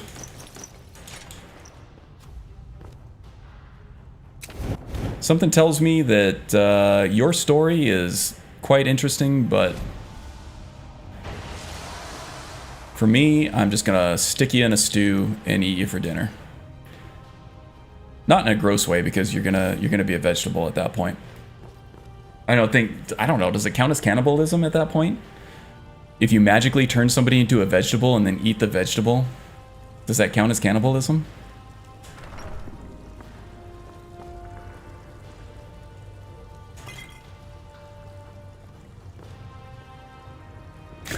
I imagine that being like a highly religious thing. On what side of the fence you fall on that? Is it cannibalism or is it not?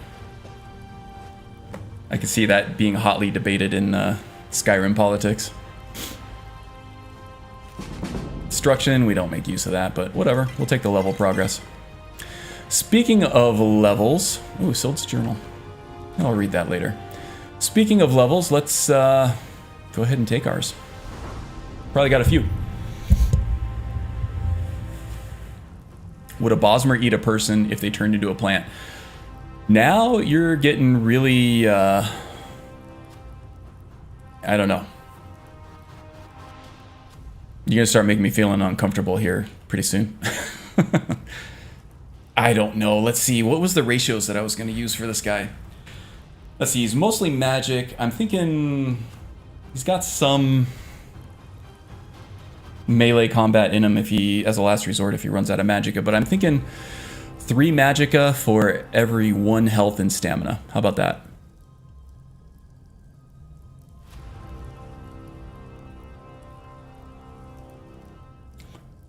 Let's see. Try to. I think Chemical Whispers was the first thing of yours that I watched. Good times. Oh, great. Awesome, awesome. Yeah, I'm very proud of it, but, you know, even my stream archives for Permadeath, they get way more views than something that I put, you know, more effort into the production side of things with the Chemical Whispers, though. I mean, I don't regret spending the time on it. I really enjoyed what I learned and the fruits of my labor there and everything, but yeah, I don't know. Maybe the YouTube algorithm didn't like it, or maybe it's just not what people are looking for on YouTube. They don't really know what it is so much. But I thought it was a good mix of, you know, both gameplay and machinima style content. Okay, so 1 level 4. So we probably have taken 3 in magicka already. Let's take 1 in stamina. I'm surprised we only got the 1 level up, honestly. Okay, let's see. I think Blight Curse is a restoration spell. Yes, it is. And that's kind of what's killing us more than anything, is that draining our magicka fast. So let's take another point in that. There we go. That should help quite a bit. And taking the stamina point actually gave us a little bit more encumbrance to play with here too, so that's always good. Okay. Alright, we have Sild's Key here too, so I was like, I don't think I have a whole lot of lockpicks, and these are high-level locks.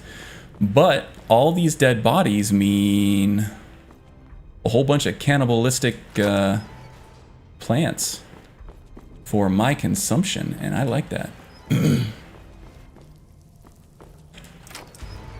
Oh, poor pup. That's okay, we'll turn him into a carrot or something and treasure him forever. Sild's assistant. Wonder if that's something added in by, like, Cutting Room Floor, if that's a vanilla thing. I don't remember it being a vanilla thing. Okay, Sild. Where'd that bastard go? Did he... Came all the way up these stairs.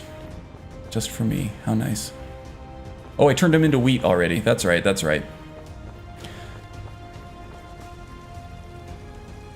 Oh. Can't believe he doesn't see me.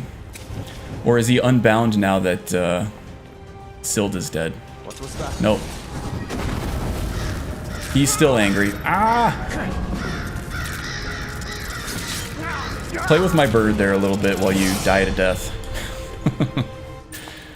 Play with my bird while you die to death.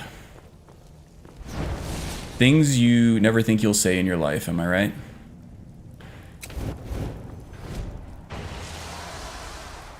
What do I get? Ooh, Tundra Cotton, that looks like? Yeah.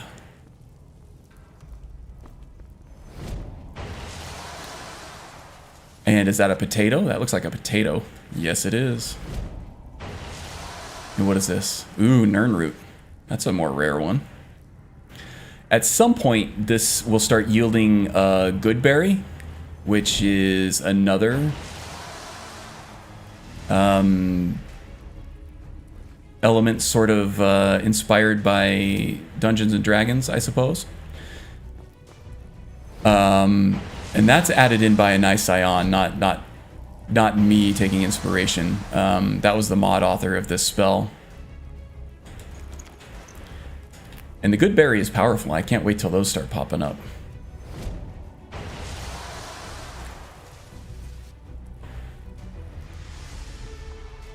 Ooh, a Gleam Blossom.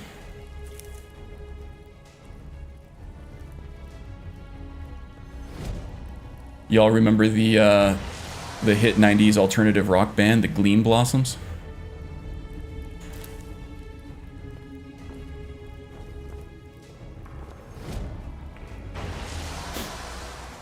That was a little joke.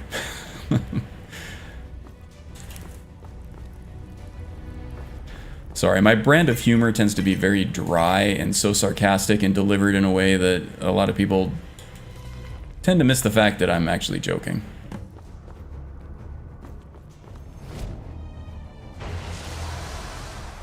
So if I say something unbelievably stupid, there is a chance that I said something unbelievably stupid, not on purpose, but there's also probably a better chance that I said it on purpose for comic effect.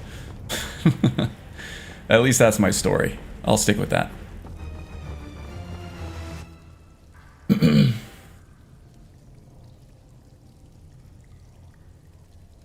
That's a lot of freaking perks. Oh yeah, so this is Ordinator. This is probably the most popular perk overhaul mod for Skyrim on PC. You can get it for Xbox One as well.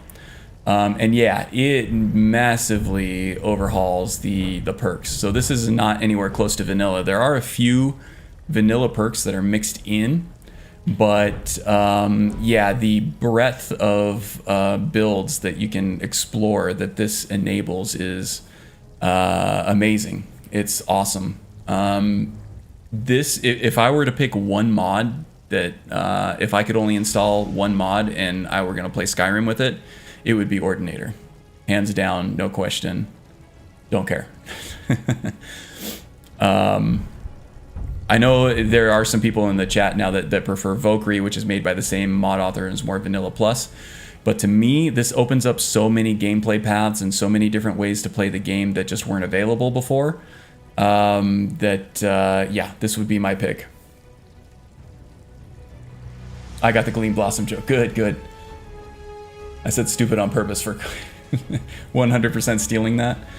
Hey, it's a good defense, especially if you lay it out as like a blanket boiler statement before you start on your stream. It's kind of like a nice little disclaimer. Cover your bases. If you say it before you say something stupid, it's a little more believable than if you say it after. Right? So one of my favorite things that Ordinator does here, since we're talking about Ordinator, is it actually scales your destruction magic if you take the mastery perks here. So instead of just making the destruction spells cost less for each sort of level of destruction spell, this actually costs less and does a little bit more damage based on your skill level. So in the vanilla game, you can only scale destruction damage with alchemy, I think, is the only thing that scales with any kind of level for destruction damage. You could do the potions of fortify destruction, which actually increase the damage of your destruction spells instead of reducing the cost of them like the enchantments do. And I think there are some unique items that, like the Azadal's, one of Azadal's rings that increase like fire damage or something like that, but I don't think it scales with level. It's just kind of like a flat increase. But this is the one thing I think that Ordinator does that I need that that Valkyrie doesn't. And another one of my favorites here is in the archery skill tree and all of the melee skill trees too, or no, in the enchanting skill tree. So there's this perk here called, let's see, it's Lion's Arrow. So you're able to store a dual cast spell, and then every time in battle you shoot an arrow from a fully drawn bow, it's going to fire off that spell. So you can do things like hook up a fireball to your bow, and every time you shoot your bow in combat with a fully drawn bow, it will fire off that that fireball too. It's really, really cool. And there's something like that too in the enchanting skill tree if you're a melee fighter as well. So stuff like that, it just expands. And there's stuff that's more roleplay oriented too. It's not all just gameplay. Like in the pickpocketing skill tree, you get a perk that gives you a trained rabbit that you can put on the ground and he'll lead you to valuables, which is amazing. Something that Laughing Simon, I'm sure, has played with. Being a rabbit daddy and all that.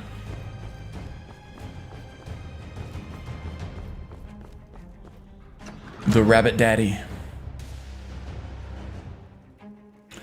Yeah, the scaling makes sense. I agree.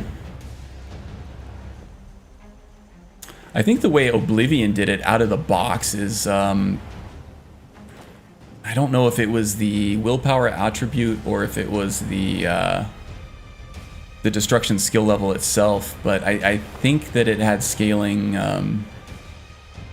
destruction spell damage too. All right, where's more dead stuff that we can kill? Oh, there's Dead Men's Respite. We just did that last episode with our agent that is now kitty food. It's just kind of around the corner over here. I don't think there are any other undead layers around here. Was there a dragon priest up here somewhere maybe? Actually, there might be a dragon's priest layer over here somewhere. I think there was, like, right around the corner from Rheinveg's. I might be misremembering what mountain I'm coming at. Oh, no, there was. Okay. That works, that works. We could do that.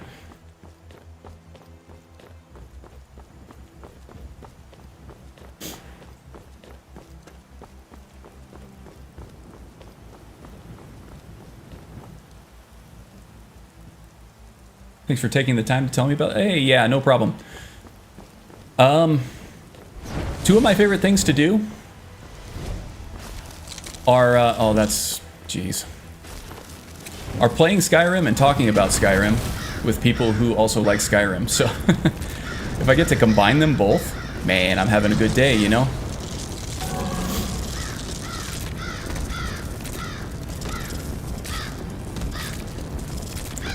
That's what the ladies call you? The rabbit daddy?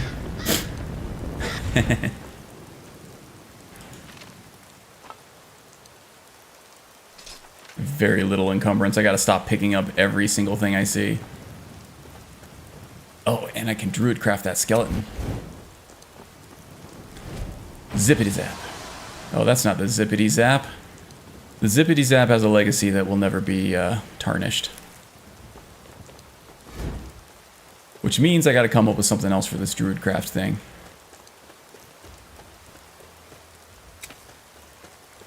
South Cold Rock Pass. I'm remembering there being a dragon priest around here somewhere, but I could be completely mistaken. I don't know. Like I said, close to 10,000 hours in this game, and I still have forgotten more things than I think I've learned about it.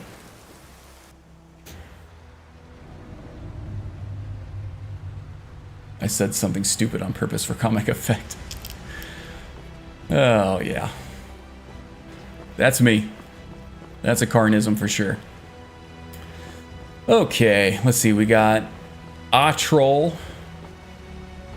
Probably more.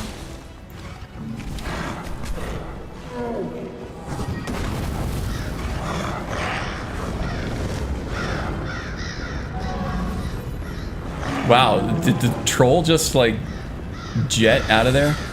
The troll doesn't want any piece of that troll, or the raven doesn't want any part of that troll. Oh man, he's giving the troll fits though. I like it. Oh man, the raven is freaking out. Never seen him act like this before, but you know what? I dig it.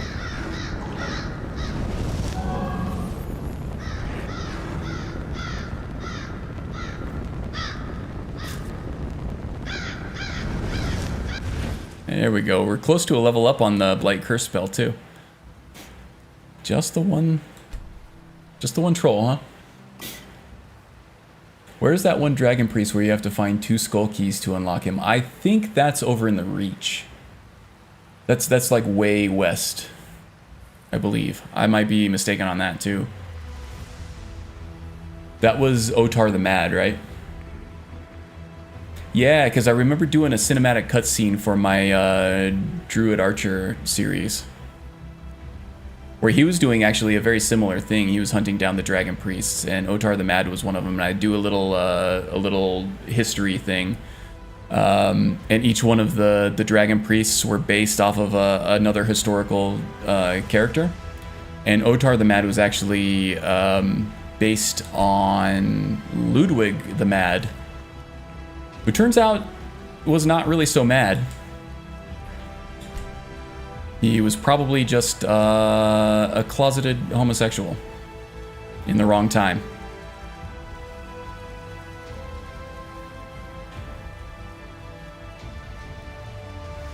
But anyway, that's who I based that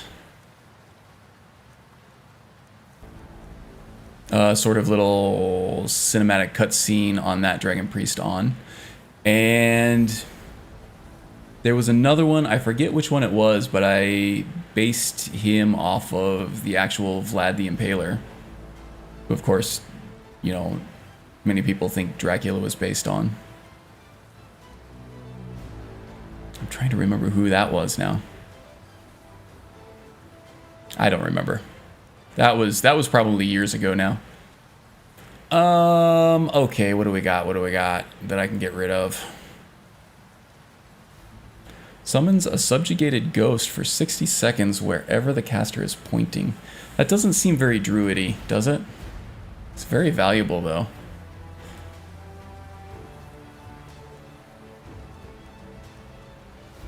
Staff of Courage, I don't need. Shadow Warlock robes, they're pretty valuable, but yeah, I don't need them.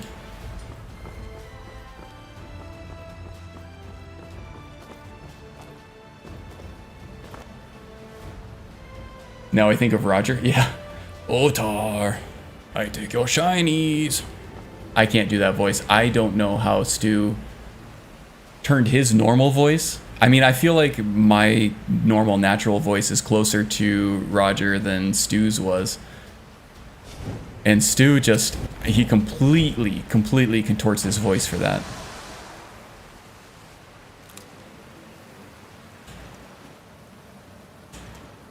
Which makes sense that it kind of hurts him to do that, you know? Physically.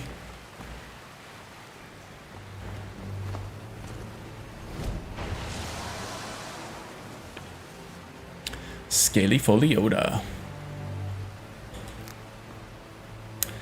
What is it? Scaly Foliota. There's Scaly Foliota that can be combined with 2 other things, and you can actually plant them and harvest them in Hearthfire for very, very valuable potions. And I'm trying to think what else they are. Is it like Hanging Moss and Fly Amanita or something like that?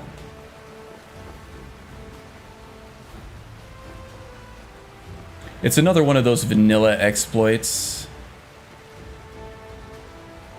that if you're not running something like CACO, ends up yielding this extremely valuable potion that's completely ineffective because of its mixed effects. Ragnvald, yes, that's correct. And Magus is back. Karn tells the most interesting stories. Oh, do I? Oh, do I?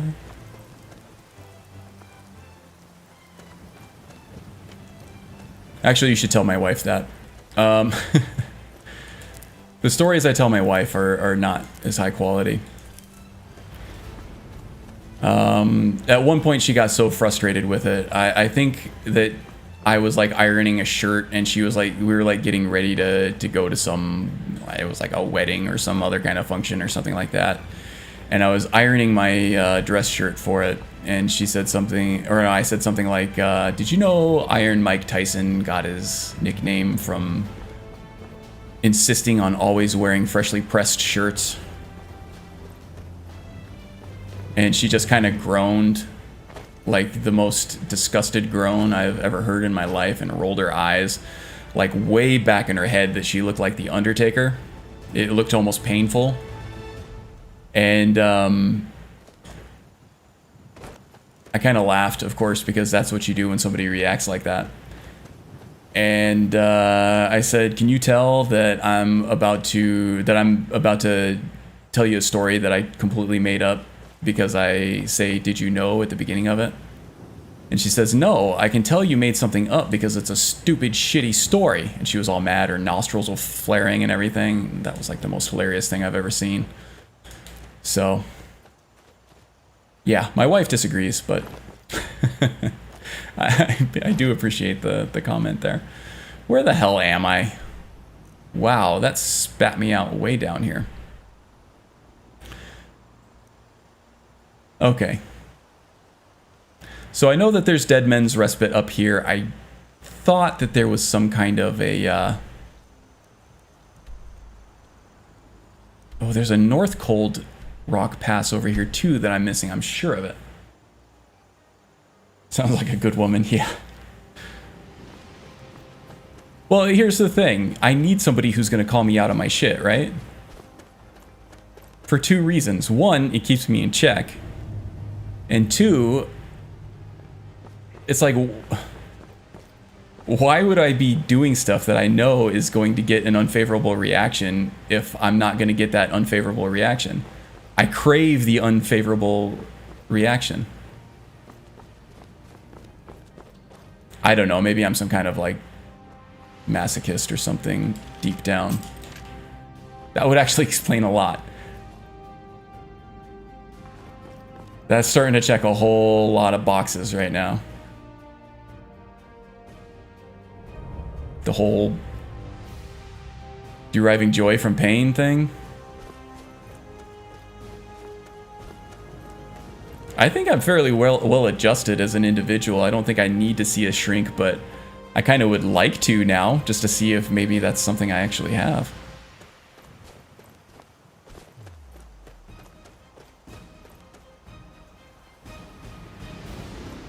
Okay, this looks ancient and Nordic. We'll see what we have up here. Frost trolls. Ah, jeez.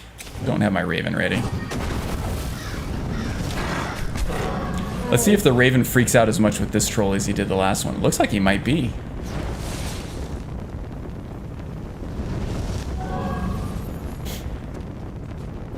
Getting very close to leveling up Blight Curse now. Ah, there it goes. Blight Curse leveled up. Where the hell did my Raven go? Ravens really don't like trolls. Now he's just sitting there.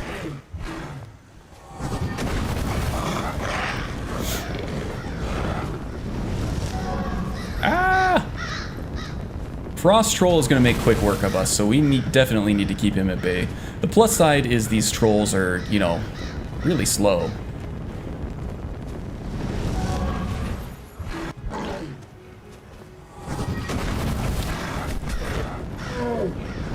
Man, these ravens are like doing nothing against this troll.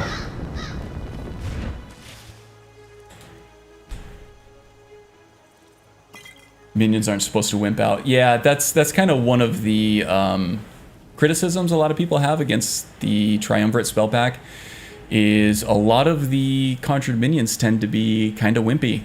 They're a little bit fearful, and that's not something that you get with minions in the vanilla game, right? You have the Flame Atronachs who tend to keep their distance whenever they can. They'll do what they can to stay at range, but yeah, they don't like literally like run away like maybe like a Warlock Gremlin or something in Triumvirate does.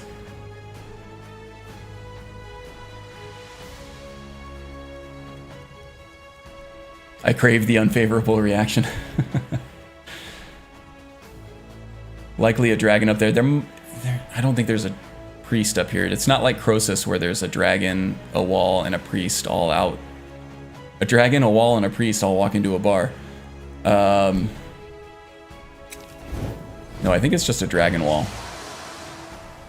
And I don't know how I have dragons set right now for this character. Since I was telling a different story than the main questline, I may have disabled them. Using the Skyrim Unbound alternate start mod.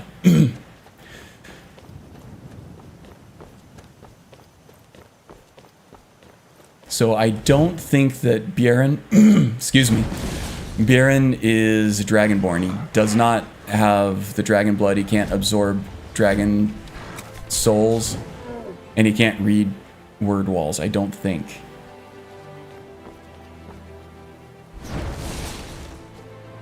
Where the hell is this damn troll?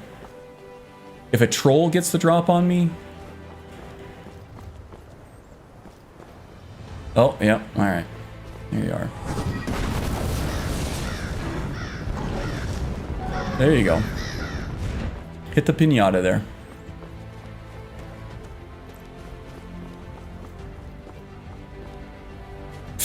Alright. Done doing this dance. I'm just like waiting for him to like swing at me. Oh, 3 frost trolls? 3 trolls is too much. We will use our terrain, or the terrain and our superior intellect here to our advantage.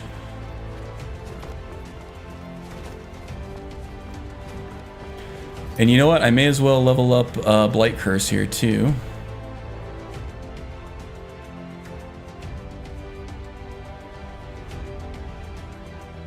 If I was birthed into existence and the first thing I saw was a frost troll, I'd be out of there as well. That's a really good call. I just... yeah, imagine being that bird. He's like... just gets like... yeah, just willed into existence. And he's like, oh, hey, what's up, bro? And then turns around and there's a frost troll right there. I would be skadoodling.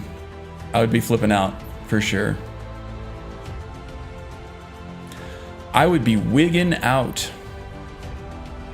Stamina... I am running Wildcat, and stamina is very important for a lot of things that Wildcat does, both for the player character and his enemies, so that's definitely a good consideration. Increases Blight Curse duration by 50% and its mana cost by 25%. I don't know if I can shoulder that increased mana cost right now. Corrosion, whenever you cast Blight Curse, decreases the target's armor rating by 100 for 10 seconds. 10 seconds is not that long. Not really long enough for me to take advantage of the way I'm playing this character, so maybe not. Whenever you cast Blight Curse at the living target, infects the target with desecration, causing disease damage over 15 seconds. Is desecration somewhere in here as well?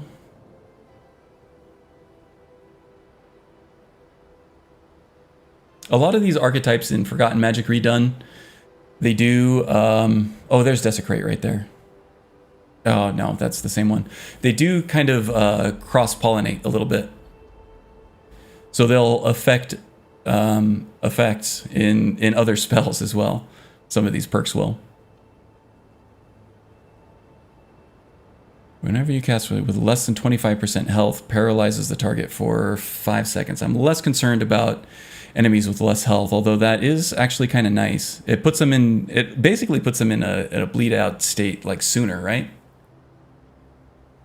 Grow some chest hair, Crow. Indeed, indeed. Let's see. Increases the caster's spell damage, but the target has to die. Works really well for... it stacks up to 3 times. This works really well for multiple enemies, so... that's worth looking into. Tenebrous Affinity. Blight Curse also deals 48 damage to the caster per tick. I don't want to deal with that. Mark of the Death.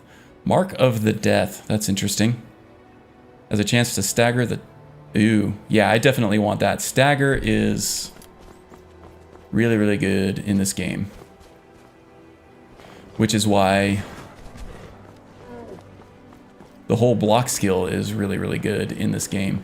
Did I put myself in a place where I'm not going to be able to get back up there? I did, didn't I? Son of a bitch.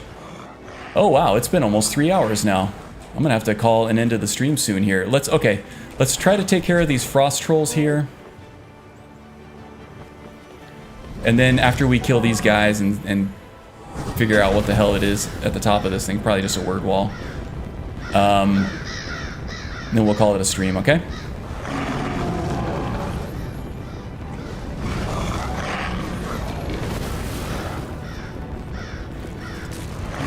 You know, the KG Raven is actually an awesome name for both a bar and an indie band, so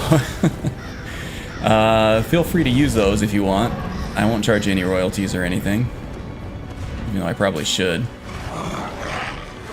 Whoa. Did you see that dodge? Well, there's 2 dodges, more specifically. The KG Raven is actually giving these trolls fits, and I kind of love it.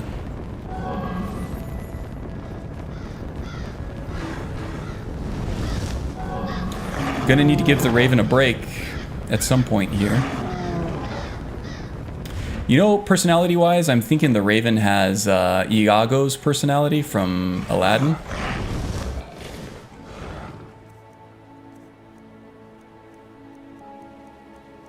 Which makes it even more hilarious what the Laughing Simon said. Can't believe the crow fled from 3 frost trolls. What a coward. Time flies when you're having fun, indeed. Speaking of which, I need to get... Okay, Ben. Well, thanks for stopping by. It was good having you. You know, I love talking Skyrim. So maybe I'll catch you in the Laughing Discord, huh? Quoth the Raven nevermore. Yeah, nevermore, especially when dealing with trolls, right? Actually... these trolls don't always like... or the ravens don't always like... traversing terrain like that. Get stuck on the platform that the player character is on more often than not.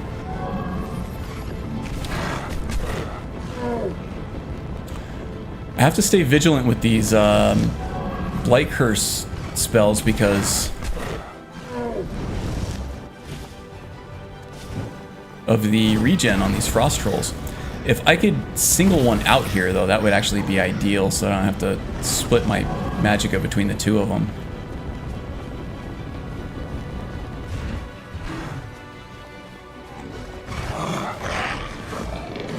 Alright, Slowpoke. Have another Blight Curse. Oh yeah, he's done. You want some? You want some of this? Whoa, too fast for you. Now that I'm all cocky. I'm gonna get my beard swiped off by the troll. Oh, there goes one of the staggers. That's actually really nice for keeping distance. Whoa. Bob and weave, bob and weave. Bjorn Oakborn, the Druid boxer. Actually, I could actually pull that off in Skyrim. With Ordinator, there's a very strong unarmed sub-tree in the light armor tree. Might actually be fun. The Druid boxer. Throw some jab cross animations in there.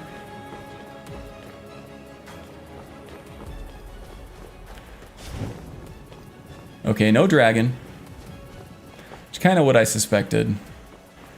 And it looks like we've taken care of all the trolls there too. Alright, I think that's good enough for me. Hope that's good enough for you because that's about all I got. Yeah, thanks everybody for joining here. Let's see, Raven still works as a very effective distraction. Absolutely, absolutely. Quote the Raven nevermore. Y'all be good. Sure to talk to you soon. Let's see, there's a Druid Thief build out there somewhere. Oh, is there? Sounds interesting. For all the Edgar Allan Poe fans out there. Yeah, for sure. Sorry I missed the beginning, but great stream. Okay, yeah, no problem. Yeah, the beginning was just the Balmora Blue job for Eriker and Solitude. And then I was going to go take on Snowveil Sanctum with Mercer, and I got ate by a Sabercat on the way. And that was the end of Fleric. So that's really all you missed there. And then just playing my Druid for your character concept challenge there that I'm actually very looking forward to fleshing out, especially guy number 2. So there's that. Yeah, thanks everybody for joining me. Kind of disappointed that my permadeath guy ended so abruptly, but you know, that's the nature of things there. Had I been more prepared, a little less rusty from my week of illness, I probably would have done a little better, but you know, eyes forward, not back. I'll come up with a new character, new guy next week. Same Karn time, same Karn channel. Yeah, so if you like what you saw here, go ahead and like and subscribe. There's all kinds of good content, Skyrim centric content in the description below. Follow the links, all talented creators down there. Including our own Miss the Wind, who streams on Sundays and Wednesdays, I believe, for Hump Day. You ready to go for tomorrow, the Wind? Hope so. Because I am ready to drop in. Feel like it's been a while since I've seen one of your streams. Awesome. Good to hear. Good to hear. And Magus as well has a brand new character, and I missed that stream because I was too busy trying to hold my insides on the inside. But you know how that goes. Either doing that or sleeping. But yeah, looking forward to catching the archive on that and seeing the next one of his as well. The character looks very intriguing. Looks kind of right up his alley there too, so very excited for that. And of course, the Laughing Simon. He's got a very, very cool YouTube channel with all kinds of VR content, which he's actually smoothed out quite a bit if you're sensitive to sort of the VR footage and stuff. Actually, I'm getting motion sickness just watching this thing go around. There we go. He actually has done a lot of work on the on smoothing out the footage for his VR stuff, and it doesn't bother me at all one bit anymore. So if you're kind of hesitant at looking at that because of that, maybe give it another shot. But yeah, great content there. One of my favorite YouTubers, I'm not ashamed to say. So go check his stuff out there too. Yeah, thanks for the stream, bud, despite Vleric's untimely demise. This was great fun. Okay, good. I'm glad you guys are having fun too, because I'm having a blast with these things. So yeah, try my best to smooth my VR stuff, but somewhat at the mercy of VR. Yeah, there's only so much you can do, right? But the efforts that you have done make a huge difference. One of the streams I think that I was watching, the stabilization kind of went away, and I was starting to eat my lunch again there a little bit. But then as soon as you fixed it, it was like, oh, this is perfect. I can deal with this. It doesn't bother me at all. So yeah, whatever you're doing is working. Keep it up. And I'm sure I'll see you there at some point. So yeah, thanks guys. Be well. And until next time, take care. Bye.